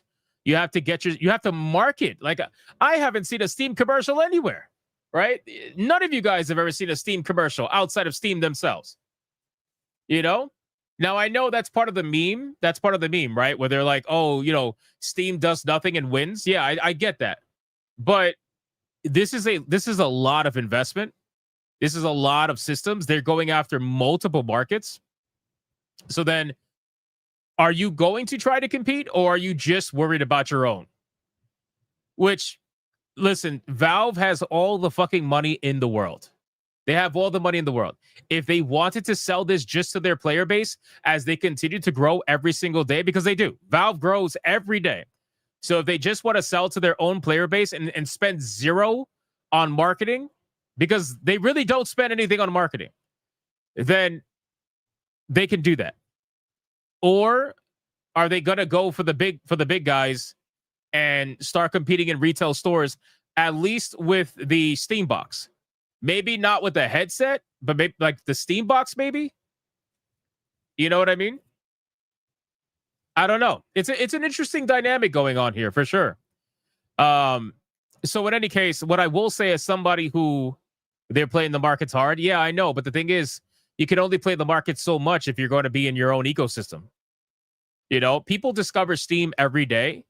But even with that being said, it would take many, many, many years, decades probably, for if Steam were to continue the way that it is, for them to reach the user base and the numbers or the exposure from a console standpoint as the other studios and the other publishers. Like that's they're not even close, bro. PlayStation 5 is at like 85 million units, right? Or something like that. The Nintendo Switch 2 is going to be at almost 20 million units by the end of the year, estimated. Steam Deck, since its inception, has sold 4 million units as of the beginning of this year. It's not even close. Now, me personally, I think the Steam Deck's amazing. I have the OLED. I use it all the time. I think it's amazing. But I'm just wondering, like, are they going to try to go mainstream with this? Or are they going to just stick to their own? That's what I'm curious about. I don't think they're ever going to say. They're a private company. They're not going to say shit. They don't answer to nobody. But I don't know. This is such an interesting time. I'm really excited about this. I am. Now, keep in mind, like, these are all luxury items. For me, the only thing that's necessary is my PC. Everything else is a luxury, right? Being able to have the Steam Deck is a blessing. Being able to have the Steam box, if I could get that, that would be, you know what I mean? But for a lot of people, it wouldn't be a luxury. For a lot of people, this could be their only console if they wanted it to be. For a lot of people who maybe they don't have that strong of computers and they want to be more so PC gamers or at least utilize Steam, this might be a great way for them to get in there. It all depends on the price. Now, let's talk about the price. There is no price. So I want you guys to put in the chat right now, what do you think the price is going to be for the Steam box? For the Steam box. I'm not talking about the headset. The Steam box. What are we thinking for the price? It has an 8 gig, just so you guys are aware, it has an 8 gigs of VRAM graphics card. That's it. 8 gigs of VRAM. It's going to have 2 versions, a 512 and a 2 terabyte. Keep that in mind. A 512 and a 2 terabyte. Wow, the prices are all over the place. Holy shit. Oh my God. I see 550, 700, 1,000, 1,500. Oh my God. All over the place. All right, so here's what I'm personally thinking, okay? For the Steam box, I'm going to go out of the limb and I'm going to say $9.99 for the 512. I know that sounds like a lot, but hear me out. $9.99 for the 512, and I think like $12.50 for the 2 terabyte. That's what I'm thinking. And the other reason why I'm thinking that is because it's 6 times more powerful than the Steam Deck, right? And the Steam Deck, my OLED Steam Deck, was very expensive. So that's why, and I think you could upgrade the Steam box too. I think you could put in your own SD cards. Correct me if I'm wrong, but I'm thinking it's going to be $9.99. The 1 terabyte OLED Steam Deck is only $650, bro. Only $650. $650 is pretty fucking expensive, bro. $650 is not cheap. That plus tax, you're over $700. You know, and that's 1 terabyte. So if you get a 512 system that is 6 times more powerful than the Steam Deck, that's gotta be like $9.99, bro. I really do believe that's gonna be $9.99. So I don't know. We'll see. Obviously, we don't know because again, the prices are not out for a reason. By the way, the prices are not out for a reason.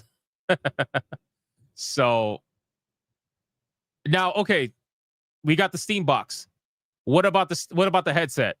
What about the headset? That's where I'm lost. I don't know where the headset's gonna be, but all I know is the current headset for Valve was really expensive.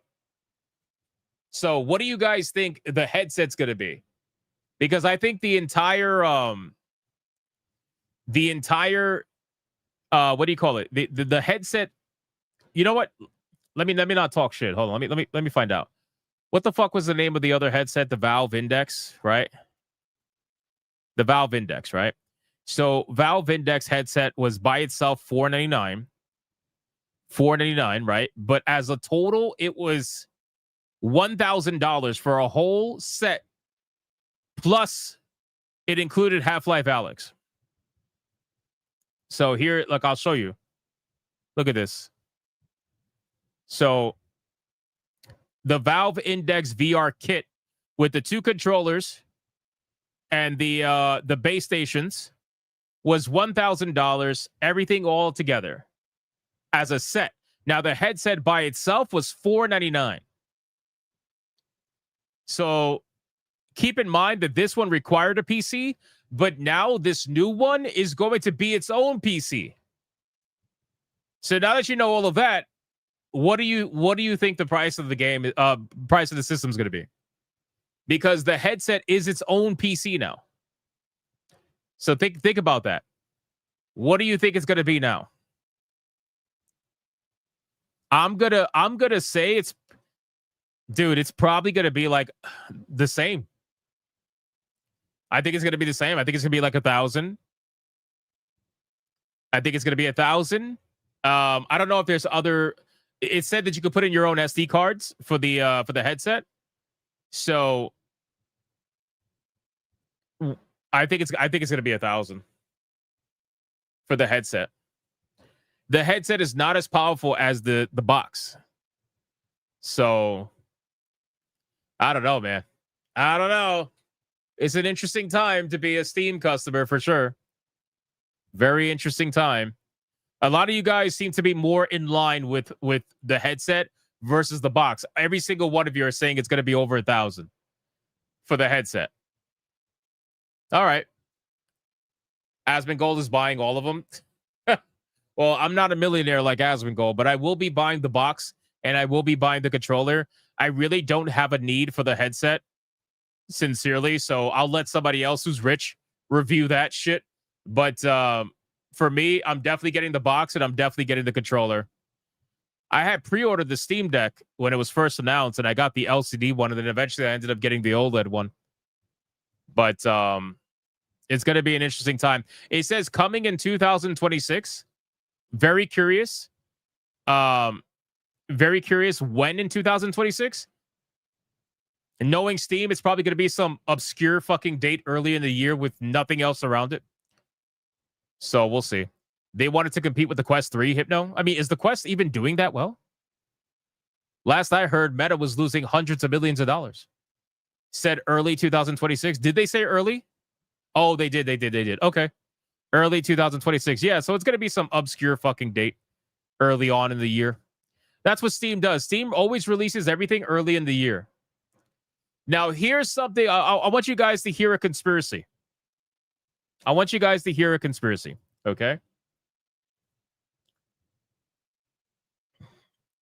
1, 2, 3. 1, 2, 3. All releasing at the same time. Valve can officially count to 3. With the last headset, they partnered it with Half-Life Alyx. What are the chances? What are the chances that they shadow drop Half-Life 3 and they make it available on the systems? What are the chances? I'm just kidding. I'm fucking coping, bro. Come on, we all know I'm coping. I'm coping. You are coping and seething. You just can't accept what you're seeing. Yeah. There's zero chance. Zero chance that's gonna happen. There's zero chance. But listen, you cannot blame me for looking at that and saying to myself, well, I guess you could count to 3 officially. You know? I've gone Alex Jones. Oh no. Not the Alex Jones comparison. No. Oh man, that would be sick though. That would be honestly, that would be amazing. That would be fucking legendary. It really would be, but that's not. I don't think it's gonna happen. If that were to happen, the internet would not survive. Plain and simple. The internet would not survive. It would literally die. It would explode. It would implode from within. It's not going to happen. Not going to happen. Anyway, it would be a hell of a selling point. It would be. It would be a hell of a selling point. I think every job would have massive call-outs. Nobody would go to work for like a week. I'm telling you, it would be unbelievable. But it's okay. I'm coping. I know I'm coping. I can admit when I'm coping. It's fine. It's fine. All right, let's get out of this. That's basically it for the Steam conversation. And again, I'm excited. I think it's a great time to be a gamer right now. Steam is doing good things, but keep in mind, there are some bad things this Steam has been doing also, and we do not let them off the hook. We call it out and speak on their bullshit whenever they do it. But from a hardware perspective, this is a lot of innovation, so hopefully it works out. We'll see how it goes. Dietrich Kodak with a membership over on Rumble. Thank you, my good man. I appreciate you for that. Hypno's trying to read Smash JT tea leaves at Smash JT's. No, I'm not, bro. No, I'm not. Wow, where did all these super chats come from? Holy fuck. Holy fuck. Jason Alto with a 5. Did my part in Arc Raiders and took out one of McLovin's agents. Let's go. And I did him dirty with the help from a baited rocket arc. Let's go, bro. Let's go. I'm happy to hear that. 44 Magnum with a 10. This is a $10 super chat to ask you to please stop asking me questions when I join the stream. I say yes to everything, and if that makes me racist, then fuck it. Put that on my tombstone. Shout out to you, bro. Thank you for the 10. Cassie with a 5. My next at-work gaming setup, baby. Nice. Shout out to Cold Classic Cage. I don't know if you're still here, but thank you for the 5. I appreciate you. Yeah, it's going to be an exciting time, man. It's also a really good setup for a mobile rig. Because like I have a mobile rig, and ironically, my computer is a cube, right? It's like a small little cube that I have for mobile setup. So when I go on vacation, I can still work and I can still stream from anywhere, right? And the Steam Deck will go right in my bag. Not the Steam Deck, I'm sorry. The Steam Station, whatever it's called, it would go right in my bag. I'll be like, fuck it, why not? Play it anywhere. Be pretty badass. Dade with a 5 months. This is an Xbox cut. True. Facts. Mervoth with a 2. Steam said time to turn Sony into a publisher. Only a matter of time, I suppose. Sir Chimpus with a 489. Oh, I'm about to bust. That is way too much information. Way too much information. We got Ron DFK with 8 months. Watch Half-Life 3 Shadow drop upon release of Gabe's Cube. See, I'm not the only one. I'm not the only one that thinks that. T-Jab says we're 130 away from tier 2. Damn. Getting felted today. We had a good run though. We had a lot of Red Boys, a lot of good runs, man. We had a 7-day streak of the Red Boy goal. It's fucking crazy. Crazy. I'm very thankful for that. Sir Chimpus with a 489. I just bought a 40-foot HDMI cord to play my PC on my TV, and then they come out with this. Oh, you are sick right now. You are sick right now. Dead Arrival with a 10. Steam Deck on launch sold out on Steam, and Valve had problems to keep up with demand. They need to secure a better chain of production if they want to compete with Sony and Nintendo. Xbox is dead. Yeah, I mean, listen, again, maybe that's why they don't advertise on the mainstream avenue, because they really couldn't keep up. So they only sold it internally because they couldn't even keep up with that. So why would they expand past internally if they can't even keep up with internal demand, you know? I guess that's a good point. Kayla with a 5. I'm all in for the Steam console. Being a couch potato has me these days. LOL. Use laptop sometimes, but not enough. I would use Steam more as a console. Same. 100%. David West with a 5. If Steam could get Linux over its aversion to DRM, the Cube could run applications like Photoshop, Maya, Ableton, etc. It could capsize Windows 11. There's a lot of opportunities there for sure. Dead Arrival with a 5. Gamers Nexus has a full video about new Steam hardware, and they said that Valve is thinking about pricing it as a lower to mid-end laptop PC. Well, I mean, that would be around the $1,000 to $1,500 mark. So, Mervoth with a 2. How much would you, if Gabe were to bundle all 4, throw Half-Life 3? I would go crazy. Adam Reveal with a 2. Where's my Steam waifu? I'm working on it, man. I'm working on it. Got a lot of clips, man. A lot of clips I've been working on. Chief Daniel with a 10. Word on the street is Steam Machine will have soldiered components. It'll struggle playing modern games with the amount of RAM that it comes with. A sad, hard pass. We shall see. Maybe it's not going to be as strong as they're saying. Again, they're trying to claim 4K 60 with FSR, so we'll see. We shall see. Deadeye's Lock with $1. Steam trying to drop more game competition. Nintendo's creativity lawsuits. Facts. How much RAM will it have? It's going to have 8 gigs of VRAM, which is not a lot, unfortunately. I really wish they bumped that up, but I don't know. We'll see. Let's let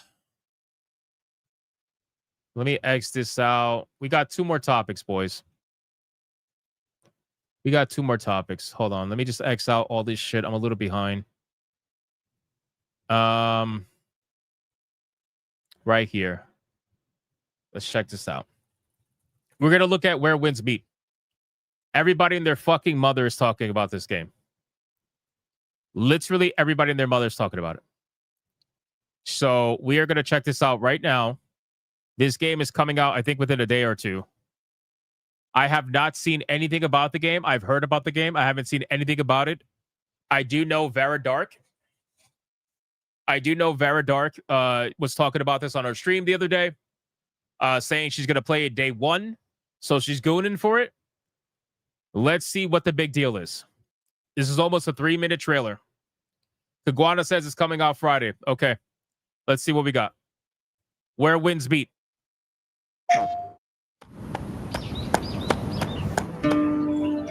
Blissful retreat. A place of joy where every day is pure bliss. You grew up without parents. Oh, the puppies can play dominoes. Sold. That's it. That's all I need to see. That's it. That's it. No, I'm just kidding. But hey, you had company. All those loving neighbors. Adorable little friends. Breathtaking views. But it's time to chase your dreams out there.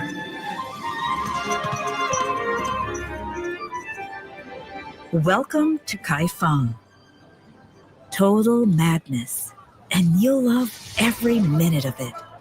Streets humming with crowds, serene palaces towering above, and thousands of people with their own stories to tell.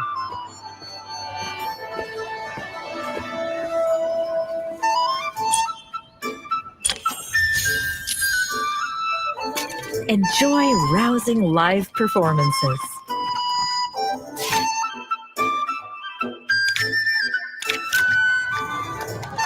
Street fights that'll get your heart racing.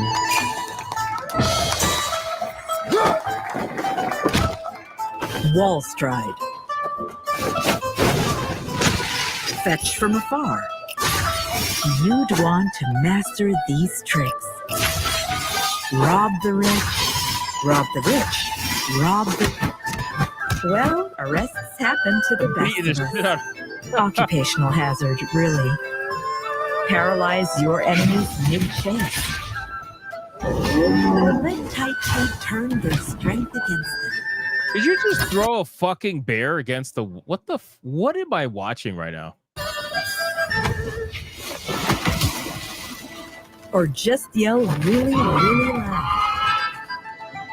These skills might just save your life. And be your key to becoming a legend. This is a vast world. But the real heroes always find each other. The winds are calling. Will you answer?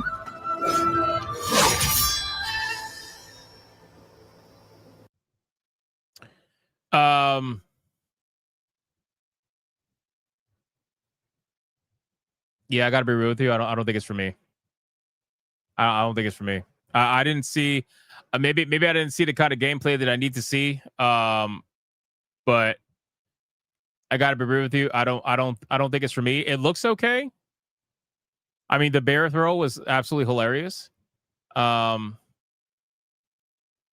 not that it's too cozy or anything. I like the style. I don't know. For some reason, it just didn't hit. It just didn't hit. I don't know. Maybe it's like maybe I'm not seeing enough of certain aspects of the game. I feel like they showed a little bit too much of different things, and they didn't hard focus on telling you exactly what you're going to be doing here. Like, is this a PvP game? Is it a PvE game? Is it a mix, like, you know, typical MMOs? Like, I don't, you know, I saw mini games. It has mini games, so the social aspect would be nice. It seems like it's going to have a nice social aspect, so I'm sure people are going to love that. The environments look really good. But like, what's the? You've seen extended gameplay? Well, let's see. Maybe I could find something better. Let's see. Hold on. Early gameplay impressions. Mm-hmm. Oh, it's our favorite boy, Fighting Cowboy. Hey, did you ever finish Assassin's Creed? Probably not. Probably not. You only did one stream of it and pretended like you were fucking virtue signaling over it. And y'all, Cowboy here, and today we're taking an early look at where winds meet. So I was able to jump in early into the English client. I think we are on Chinese servers now. I haven't had that confirmed yet, but there is still a little bit of delay in terms of actions. And I've been just kind of messing around with the game, exploring, just to get a feel for, one, if this is something I would enjoy, and two, if it's something that I think would make for a decent series. So either way, I can. Wait, so you don't do a series for a game if it's not a decent game? Is that my understanding, Fighting Cowboy? So does that mean that since you only did one stream of Assassin's Creed Shadows, that you didn't like it as much as you told people when they were complaining about Yasuke in your chat? Is that what I understand is going on here? You're trying to see if this game will make for a decent series? That's interesting. That's definitely interesting how that works out. Share 15 minutes with y'all today. Obviously, the game comes out on the 14th, and this is coming out as a free-to-play game, which is... Mr. Rouge in the chat says it's a single-player game with the option to co-op. That's interesting. As a free-to-play game, this thing is going to be microtransaction to shit. Pretty interesting, because I mean, the overall like quality and graphics and whatnot are definitely on the high side for something that's free-to-play and survives off of what I am to understand is just cosmetic micros. So either way, let's get into the combat a little bit here. Oh, I could just go the explosive barrel route, but let's... Oh, yep. All right, never mind. Explosive barrel route.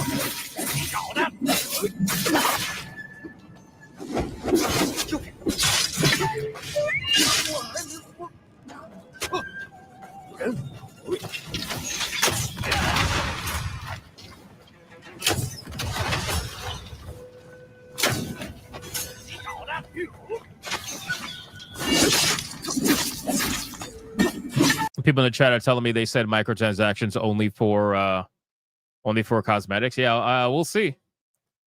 We'll see. So in general, the combat is pretty straightforward. The basic idea is we have a series of X attacks, which is, you know, just kind of mashing through the button.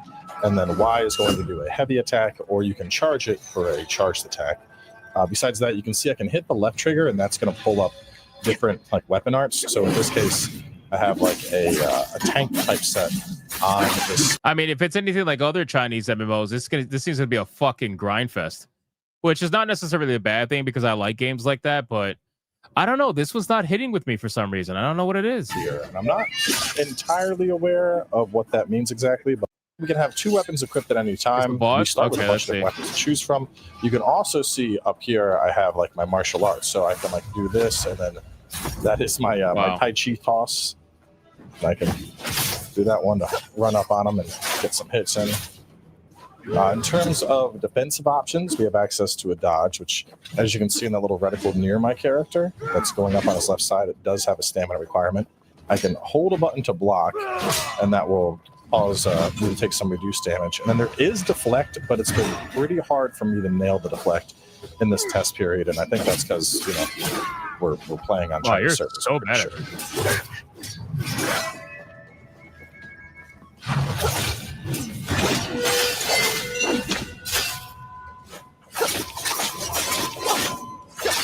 That's pretty cool. I am a sucker for dual blades, so that's pretty cool.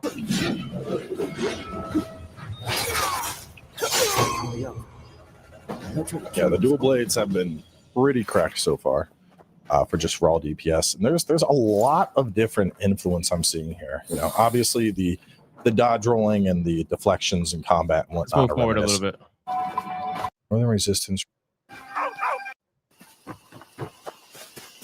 Let's see. There was like a bandit camp I remember seeing. I'm just trying to find stuff to like showcase more of the combat. But I think the bandit camp, hold up.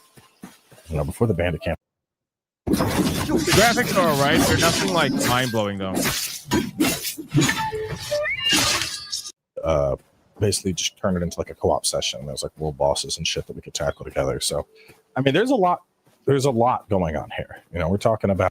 I mean, listen, it's a free-to-play game. So what I'll say is that I'll probably try it out because there's no investment.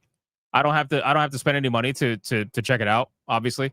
So, and if I have somebody to play with or people to play with, then maybe that'll make it better. But right now, it's not really hitting for me personally. I feel like there's so many other games I would rather play right now. So, I don't know about this one. But if you're gonna play it, let me know. Let me know whatever you're gonna do. All right. Let's get into the final topic, ladies and gentlemen. Final topic of the evening. Let's talk about it. Hold on. Give me 1 second. Let's talk about this final topic of the evening. It's going to be a good time, boys. It's always a good time. Always a good time when people like to virtue signal. It's always a good time. So, we're going to be talking about Arc Raiders. But we're not going to be talking about Arc Raiders itself necessarily. We're going to be talking about Arc Raiders because, well, everybody else is talking about Arc Raiders, right? And they're talking about Arc Raiders in a very negative way. And the reason why is because you have people that are basically virtue signaling, trying to double down on the whole, like, we're not using AI, we're better than that kind of people, right? So ever since that article came out from, what was it, Eurogamer? Ever since that article came out from Eurogamer, we've had this situation where everybody's trying to pretend to be too good for AI. Like, oh, suddenly... I would never do that. That is so unethical. They're trying to tie ethics to it. And even though, keep in mind, they hired real voice actors to train their TTS in order to have their AI be able to do realistic voices. So they actually paid voice actors to do a job. But anyway, so this whole situation is a really interesting situation because it goes to show that these developers, because these are indie developers, some of them anyway, right? Necrosoft, this is an indie developer. And they're willing to throw a video game in another studio under the bus to make themselves look better. It's just such an interesting thing to witness. So we're going to talk about this. We're gonna cover this whole situation. And keep in mind, man, Arc Raiders just keeps getting better and better. I don't know if you guys saw, really quick, I'll just tell you. Arc Raiders announced today, not only are they coming out with a new update and a new map that everybody has to work together to unlock, but they also slashed the prices of the shop because people were saying it was too expensive. So they actually cut the prices of the shop. And on top of that, they have now added a dual matchmaking mode so that people who were dual matchmaking would not get put up against a team of 3, which was happening. And they were getting felted because obviously 2 versus 3 is not fair. So very interesting stuff going down.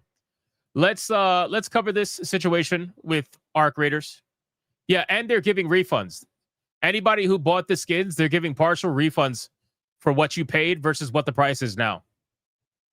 So they didn't have to do that, obviously, but again, keep that in mind. It's pretty interesting. I go based off the actions of the developers at any given time, and all I see are good things right now. So let's talk about this and cover this whole situation. All right, ladies and gentlemen, in today's video, we're going to be talking about Arc Raiders again, but this time we're going to be talking about the overall conversation and the virtue signal that is happening in the gaming industry against Arc Raiders. There are a lot of indie developers or developers in general that are trying to take the Eurogamer article that we covered the other day, and they're trying to turn it into something of a virtue signal. They're trying to say, like this one, for example, Necrosoft Games says the following: not only do we not use AI, we would rather cut off our own arms than do so. Demon School is 100% human-made. And then, of course, because this thread ended up going semi-decent for them with over 100,000 views due to the massive virtue signal, they decided to push their game and says, enjoy fine, artisanal handmade video games coming to you next Wednesday. I got to be honest with you, looking at the art, I think I'm going to pass. But, whatever. Anyway, the point is, this whole situation is now blowing up into an ethics conversation. Eurogamer wanted it to go here, and that's exactly where it's gone. Eurogamer basically destroyed the review score for Arc Raiders because they scored the game a 2 out of 10, not because it was a bad game, not because the gameplay sucked, not because the gameplay was glitchy, not because it ran like shit. None of that stuff is happening. All because they decided to use AI voice technology in their video game, and the journalists claimed that it was unethical to do so. Yes, the journalist that is writing about video games is trying to tell the studio that is making the video game what is ethical and what is not for their studio to do. I find it to be an absolutely hilarious story. Now, this particular indie developer is just one of many examples, by the way, that is out there of developers slamming Arc Raiders to push their own video game. I saw many different indie developers push this nonsense and try to say, we would never be so unethical as this studio by using AI. Come buy our game. We don't use any AI. We have an article here from PC Gamer that probably is going to mimic that exact conversation. And it's talking about the Demon School developers disputing Nexon CEO's claim that every game company is now using AI in response to Arc Raiders backlash. If you scroll down, it says, amid the news of the added Duos mode and a new Helldivers 2 style community event, which, by the way, Arc Raiders has gotten another couple of W's. If you're watching this video, just so you're aware, they cut the prices of the in-game store because players said it was too expensive. Not only did they cut the prices, they are also offering refunds for the difference in the amount between the cut price and the old price. So they're giving you your money back if you bought any skins in the shop for the older price. That's something they obviously don't have to do, but they did.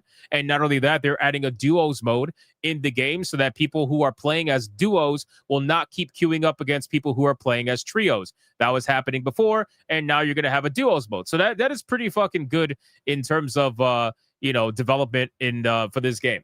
But anyway, Arc Raiders has been dealing with some backlash. Embark Studios now has a track record. Again, now has a track record. I swear to God, you would think that they are trying to compare this as to like being on the sex offenders list. That is how bad that they're trying to make utilizing AI as. These journalists don't like AI because they know it's coming for their job. It's only a matter of time before they're welcomed home, just like everybody else that's gotten fired in the gaming industry over the last 2 years. They want to turn AI into something unethical because that way they think it gives them the best opportunity to not get fired and being replaced by AI on and of itself. But in any case, Embark Studios now has a track record of using generative AI for voice work in games.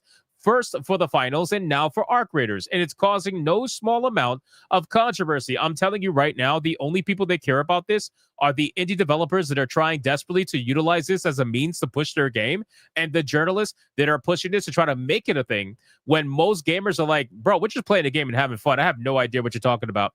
The studio has been a tad flighty around the subject when it comes to Arc Raiders. The story seems to change every time someone asks, but recently the CEO of Embark parent company Nexon, Jung-Hoon Lee, strongly defended the use of machine learning in game development, saying that it's important to assume that every game company is now utilizing AI.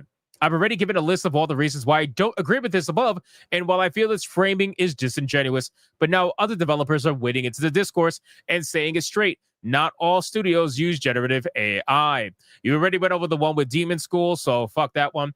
The idea of human-made having to become a label tagged onto games going forward is migraine-inducing. I love art for its human touches, what it says about those who make it, those who play it, and how you can connect with endless people through it, and so on. Guys, this journalist is trying to claim that they love video games because they're an art that allows you to connect with people, an endless amount of people, and how you do it, and so on. That is literally what you do in Arc Raiders. In Arc Raiders, you connect with people, you experience the human psyche in all different ways. You literally don't know what's going to happen because of the human element. Everything that this fucking idiot is supposedly asking for is in Arc Raiders, but because they use AI voices for NPCs that barely talk to you anyway, suddenly it's a problem and it's lost its human element. It just doesn't make any sense. You're a moron. This isn't to say Arc Raiders loses all of its credibility or enjoyment thanks to the use of generative AI and its voice lines, but it's frustrating, avoiding a avoidable stain on what is otherwise a fantastic achievement. How is this a stain? You're an idiot, bro. My God, man. Anyway, but it's frustrating, avoidable stain on what otherwise fantastic achievement, and Embark should have seen it coming after the finals. Not only was the cheap and dirty option taken again for a studio that was bought for $96 million, but the studio doesn't even seem to have figured out its messaging for when it inevitably kicked off a second controversy. Oh my God, man. Frankly, I would have preferred no voice lines at all if it came to it. So I'm glad that Demon School's developers have set the record straight, because using generative AI instead of genuine creativity should have become the new standard. Ladies and gentlemen, again, Ellie Gould, whatever your name is, I hope you understand that you're going to be welcomed home at some point. I hope you understand that you're going to be replaced by AI at some point, no matter how much you may want to try to fight it. The truth is that AI is being explored for two reasons. Number one, it's cost effective. It's the same exact reason why most of industries out there have had some form of automation, right? Most industries have had some form of automation in some way, shape, or form. When the cashiers over at McDonald's were asking for $100 an hour because they felt like that should be their only job that they ever get in their life, what ended up happening? They got replaced by kiosks, right? When automation hit the industrial, like all that stuff. Think about the world and what has happened and what has been improved through automation. Now, AI is not full automation. AI does require a human element to it to some extent right now anyway. Eventually, it might get to a point where maybe it can be automated, but that's a pretty long time away. Right now, AI is being used as a tool by teams that are trying to either save money or save time. Not only that, AI is also being utilized because you guys fucking suck. You guys suck. That's really what it is. You guys suck at your jobs. You guys, unfortunately, can be replaced by AI because the job you were doing was so bad that they might as well just go with a machine. That's really what it is. They might as well go with a machine, and that way they don't have to worry about dealing with your bullshit.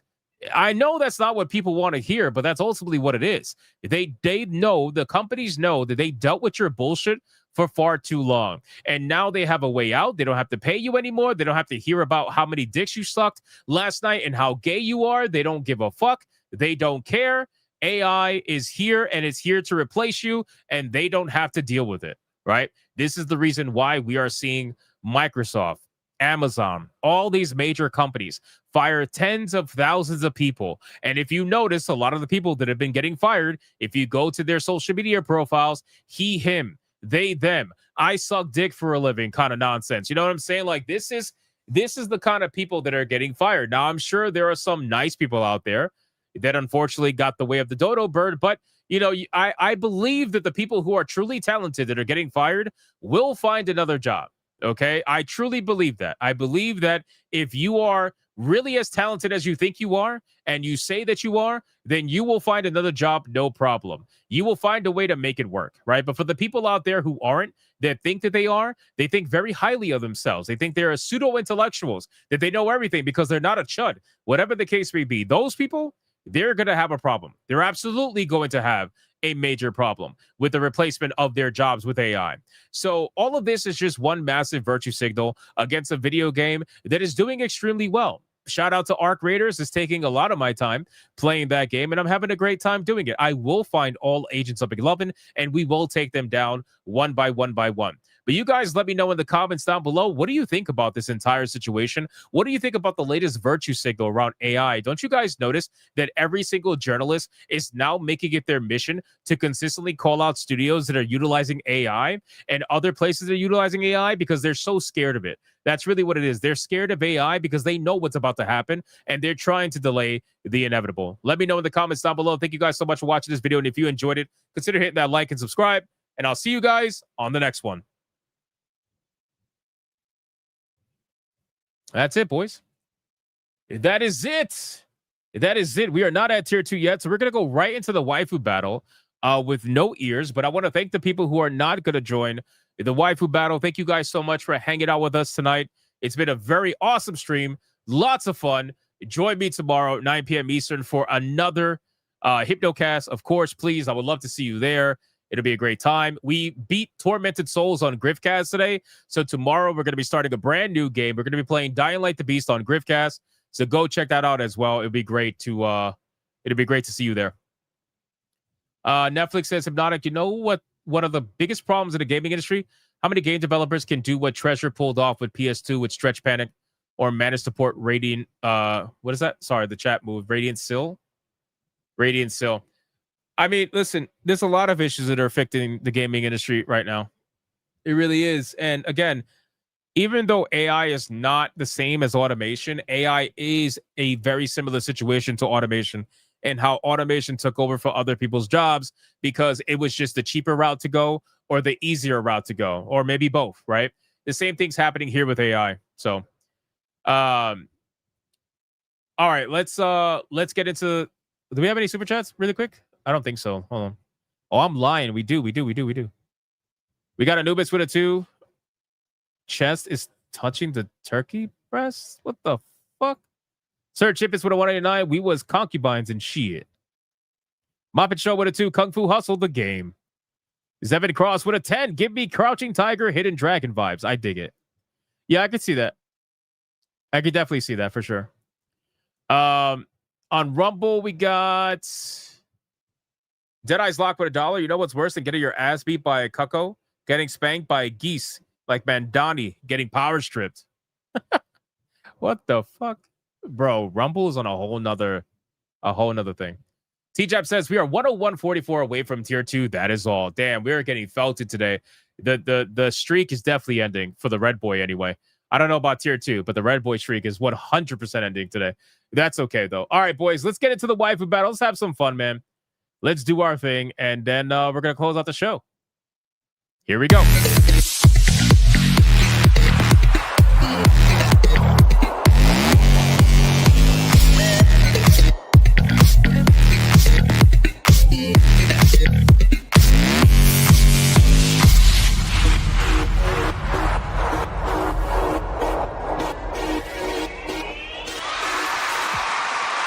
All right, boys, waifu battle's here.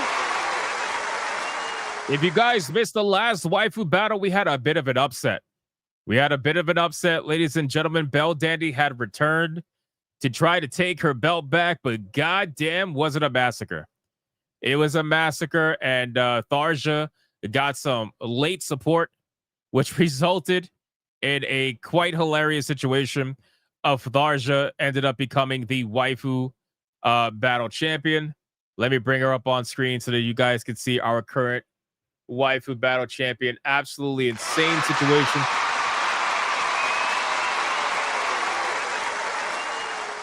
Before we bring out the challenger, let's go over the rules of engagement. Dikachu will be remembered. I know he has he been here at all this stream? He said if Tharja won somehow that he was not going to come back. R.I.P. Dikachu, man. Let's go over the rules. Rule number 1. All super chats during the waifu battle can and will count towards a particular waifu, but the only way that it is going to count is if you put the name of the waifu in the super chat first. You got to put the name first. If you do not put the name of the waifu in the super chat first, then it will not count. It does not matter how big they are. If you super chat after the fact and you put the name of the waifu you forgot to put the first time first, then I will make it count. Rule number 2, you could vote for any waifu regardless of who's on the screen. It doesn't matter. You could vote for the champion, who is Tharja, or you could vote for the challenger, who you're about to find out. It doesn't matter who's on screen at the time. Last but not least, after the second waifu comes off screen, I'm going to do a 30-second countdown. After that 30-second countdown, no more super chats are going to count. It doesn't matter how big they are. The last super chat that shows up on my screen is going to be the one that counts. So please, if you're going to vote, vote early and vote hard, ladies and gentlemen. Do we understand the rules?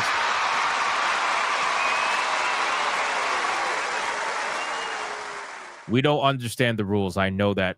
All right, boys. This particular waifu is coming to us from a very interesting series that I think some of you might know. Maybe not. It all depends. This particular waifu, I think, has a decent chance of going up against Tharja, but we'll find out if people actually like her enough. Here we go. All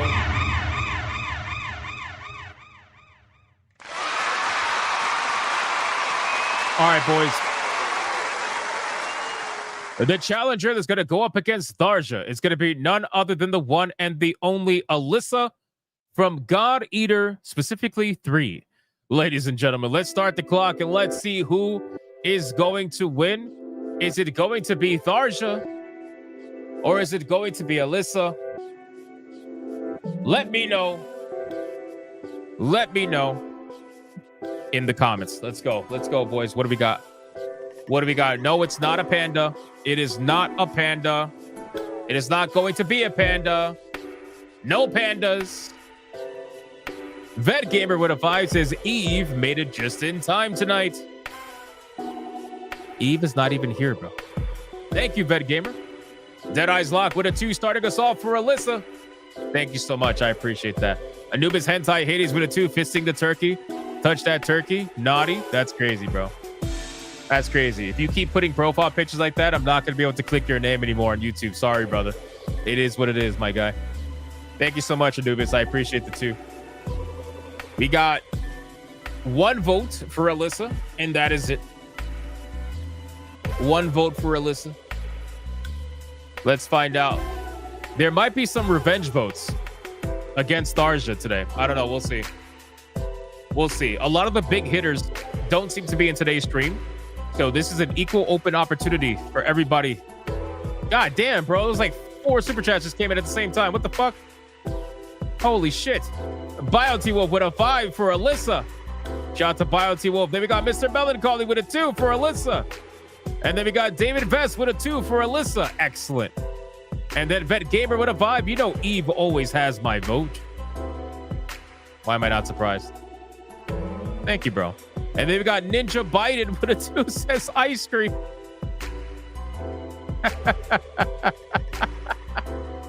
Ninja Biden is crazy, bro. Midnight Mike with a 2 says Alyssa, she's cute. Ninja Biden, bro. Oh my God, Ninja Biden is crazy, dude. That is crazy.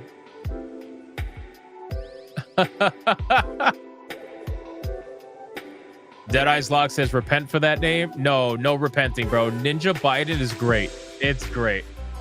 It's so great. Don't repent for that. Do not repent for that. Hashtag Ninja Biden. It's gonna become a thing. Dark Mages with a 5 for Alyssa. God Eater was a great series. Wish they would bring it back. Shout out to you, bro. Thank you for the 5. Right now, Tharja is on the road to being banned. Nobody's voting for her right now, so it looks like this might be her last run. RIP to Tharja. It was nice knowing you. Nice knowing you. Valkyria Winter with a 5. No bye-bye from me or more toying, but I'll vote for Fudanari always. Skull. Nice. Zebedee Cross with a 10. Tharja. Get this non-goth girl out of my sight. My God, bro. Zevin is disgusted. Zevin is fucking disgusted, bro. Speaking of goth, we haven't had any other red boys today, so we haven't had any goth Asians, goth Latinas, nothing, bro. This feels so weird. We went an entire week just banging and clanging. I couldn't even keep up with the clips. But now it looks like we're at our maximum. BioT Wolf with a $20 banger says, split, don't need to lose both. I respect it. I respect it. That's 10 for both from BioT Wolf. I respect that decision. All right, boys. Speaking of goth, I'm sure Zevin Cross is going to like this one, ladies and gentlemen. Let's bring out Tharja to the screen. Who is going to win? Tharja or Alyssa? We're going to find out. We're going to find out. Let your voices be known, boys. Let it be known. No pandas, Hypnotic. You make my daughter sad. Why would you think there's going to be a panda in the fucking waifu battle? It's not going to happen. Speedy Cake with a $20 banger says Tharja all the way. I think she's in the lead now. Here we go. This is exactly what happened yesterday, and then an all-out fucking battle occurred. An all-out battle occurred after this. She would hurt you? Yeah, probably. Pandadotic said Pandadotic needs to relax, okay? He needs to relax. There's no way that he's gonna get a panda in the waifu battle, man. I'm telling you. And I'm telling you, if I did, he wouldn't vote for her. I'm just saying. Every time I brought out a highly requested waifu, they almost never get voted on. Unless they were previous champions. Crazy. My daughter's sad now. I'm sorry. Ollie Aaron says I gooned at least 5 times today. Oh no. Bring out the Tekken Panda. I keep telling you it's not going to happen. Sexy furry panda waifu. Not happening. Not happening. Anubis with a 2. My goth girl looks better than this biatch. There you go. There you go. What if we get a waifu in a panda suit? Don't you think that would kind of ruin it, though? Don't you think? Zevin Cross is very happy. Look at this. He's like, woo. No Hearts Left says Hypnotic Gifted Games was sent. I didn't get a notification. I'm sorry, No Hearts Left. I will check that right after the waifu battle. I got you, brother. I got you. Thank you for that, man. I appreciate that. Vet Gamer with a 5. Tharja, only because she looks like she could be Eve's sister. Come on, bro. Really? That's the reason why? This fucking guy, I swear. Vet Gamer, shout out to you, my man. Of course. Of course you would. That's hilarious, man. Oh my god. Panda waifu versus Gabe waifu? Come on, bro. You really want Gabe to be in the waifu battle? Really? Alyssa's going to lose? At this point, we're going to lose because we're not even at tier 2. Fuck the red boy goal. We're not even at tier 2. We're going to lose. Either a snooze fest or chair shots. One of the two might happen. I think it's going to be a snooze fest, though. Based off the way people are voting right now, I think that's how it's going to be. Gabe will destroy the competition. You know what's so funny? So if Gabe were to be in the waifu battle, I wouldn't even technically show him. I wouldn't even say, like, Gabe is known for doing nothing and winning. So when it's his turn to be on the screen, I'll just show nothing. And then he'll win. That's just what it is. Zevin Cross with a 10 says, Tharja, I want to make sure she wins again. Well, she's got a bit of a lead, but it's not that much of a lead right now. So anybody can change the game. Anybody can change the game right now. Thank you, Zevin Cross with the 10. I appreciate that. All right, boys. Final countdown. Final countdown. Who is going to win? 5, 4, 3, 2, 1. Go.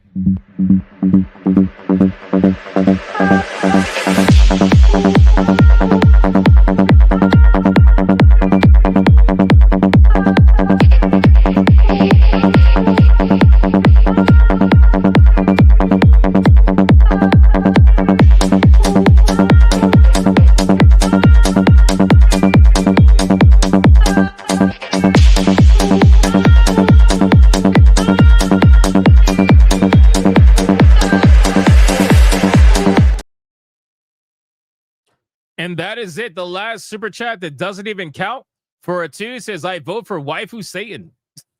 From Anubis Hentai Hades, ladies and gentlemen. All right, mods, let's count it up and let's see who won the waifu battle, boys. Let's see who won the waifu battle. No chair shots. I told you. I called it. No chair shots, ladies and gentlemen.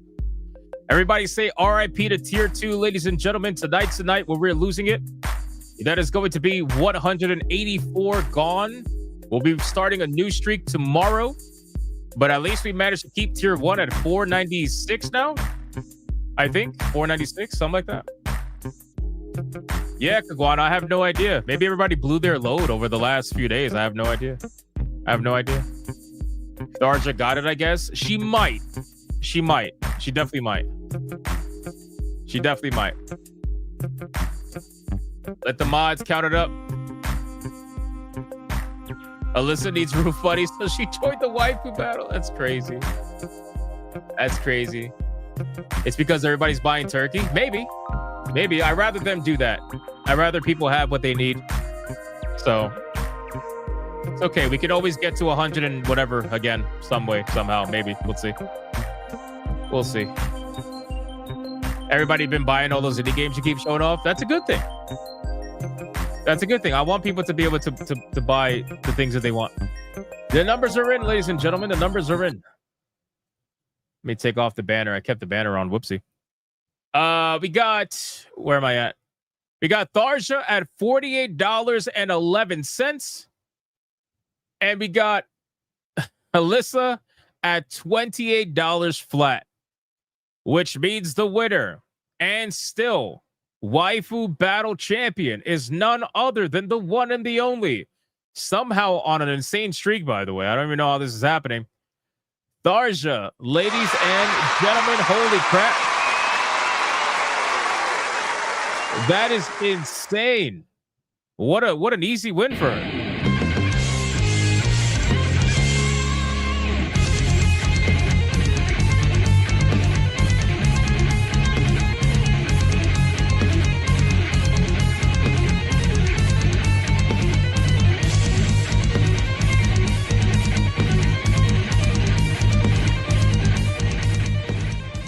Let's do it one more time, ladies and gentlemen. One more time. One more time.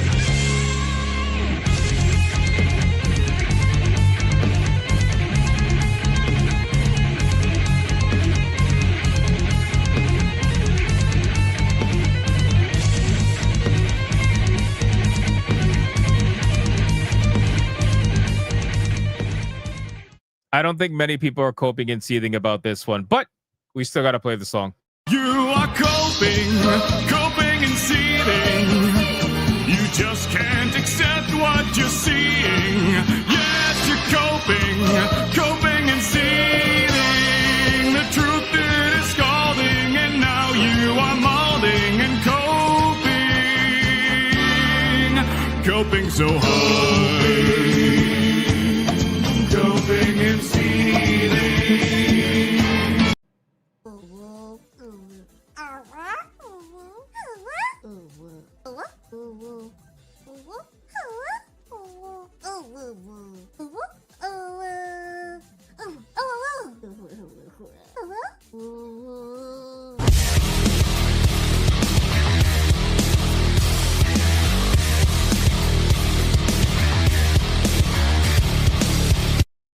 Bro, shout out to K Styles 1998 with a $50 mega banger right at the very end of the stream, managing to just barely save tier 2. Holy shit, I was ready to give it up, boys. Talk about a clutch. Talk about a fucking clutch, man. I was about to say sayonara to 184 tier 2s in a row. Goddamn, bro. K Styles, thank you so much for the $50 mega banger. It's because everybody was dropping red boys throughout the week, so we've been hitting tier 2 before the stream even fucking starts. But today was a little bit of a struggle, but that's okay. If people are buying their own shit and they're getting their own stuff, that makes me happy too. But K Styles, thank you, brother, for the 50. I sincerely appreciate that. That's insane. BioT Wolf came in as well with a $20 banger for tier 2, just in case. Just in case. This man threw it right in there. Thank you so much, BioT Wolf. You didn't have to, but you did. I appreciate that, brother, sincerely. Magnum Norris with a 5. How shocked are you? Are you shocked? Laugh my ass off. I'm pretty shocked. I'm pretty shocked. Pretty shocked. Anubis with a 2 for tier 1. Wait, I mean tier 2, tier 1. Yeah. Thank you, bro. And then Speedy Cake dropping a 20 just because, I guess. Thank you. I appreciate that, Speedy Cake. Legendary. Absolutely legendary, as always. Vet Gamer for a 10. Struggle builds character. Thank you, Vet Gamer. Thank you. I appreciate that. There's struggle, and then there's like last second fucking right over the line. But that's okay. That's okay. Magnum Norse for the 10. Thank me for my 10. You ungrateful piece of shit. Shout out to Magnum Norse for the 10. Thank you, brother. I appreciate it. Oh my God. Thank you so much, bro. I appreciate it. All right, man. Listen, that's going to be it for the Waifu Battle. Tharja went backstage where she will face off against another waifu tomorrow. Hypnocast, 9 p.m. Eastern. Do not miss it. As always, guys, again, I didn't do a morning stream today because I took a break to do some IRL stuff. to catch up on because I've been banging out morning streams like crazy. I want to get back to it tomorrow, so hopefully we can definitely get to that. And of course, Griffcast 5 p.m. We're going to be starting Dying Like the Beast, so that's going to be pretty exciting. We had a great time playing Tormented Souls 2. 11 streams of that game. Fantastic video game. Highly recommended. My review is already live on Steam. If you want to go read it, you're more than welcome to. Nighttime stream? I don't think so, considering I'm going to do a morning stream tomorrow. But of course, I can always change my mind and end up, I can end up, playing the game for all I know. I have no idea. I could get invited to play Arc Raiders and then I'll end up streaming. So we'll figure it out. All right, guys. Thank you again for all your insane support. Shout out to everybody who liked the stream, commented, spammed the chat, super chatted, gifted memberships and everything. I appreciate it. And shout out to the Hypno mods for doing what they do every single day. Appreciate you as well. And I will see you guys on the next one. Until then, go be bigots and go be gooners and stay to the end for the raid. Bye. The program is meant for adult audiences only. That's the wrong one. That's the wrong one.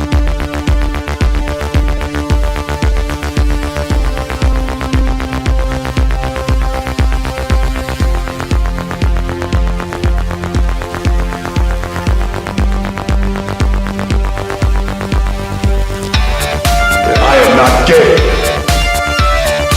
I have relationships with women and sex with men.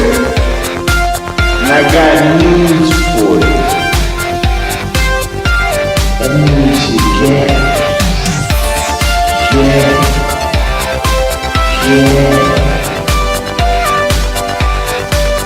Poor kids are just as bright and just as talented as white kids.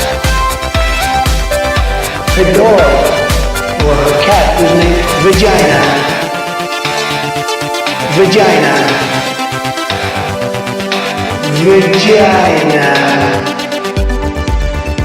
Put a ticket in Maker Day. Fuck Indiana Jones, put a ticket in Maker David Jack. Fuck it again, put a ticket in Maker Day. It means put a chicken in a Queenie and make her fucking Jack. Fucking pronouns! Fucking pronouns!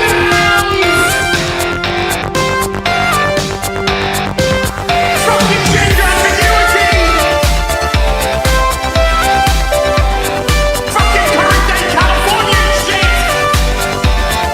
Cause that's all we fucking know! Cause we're boring! We're so fucking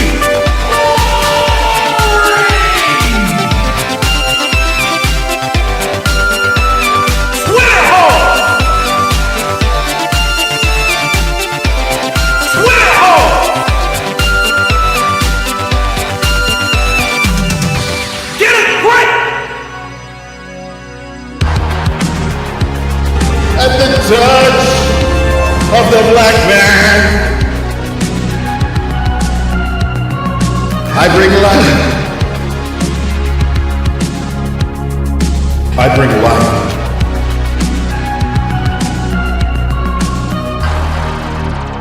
I bring life.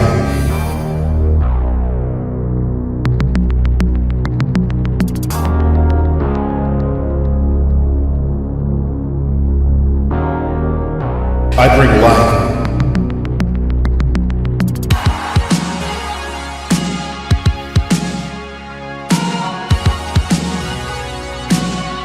I bring life.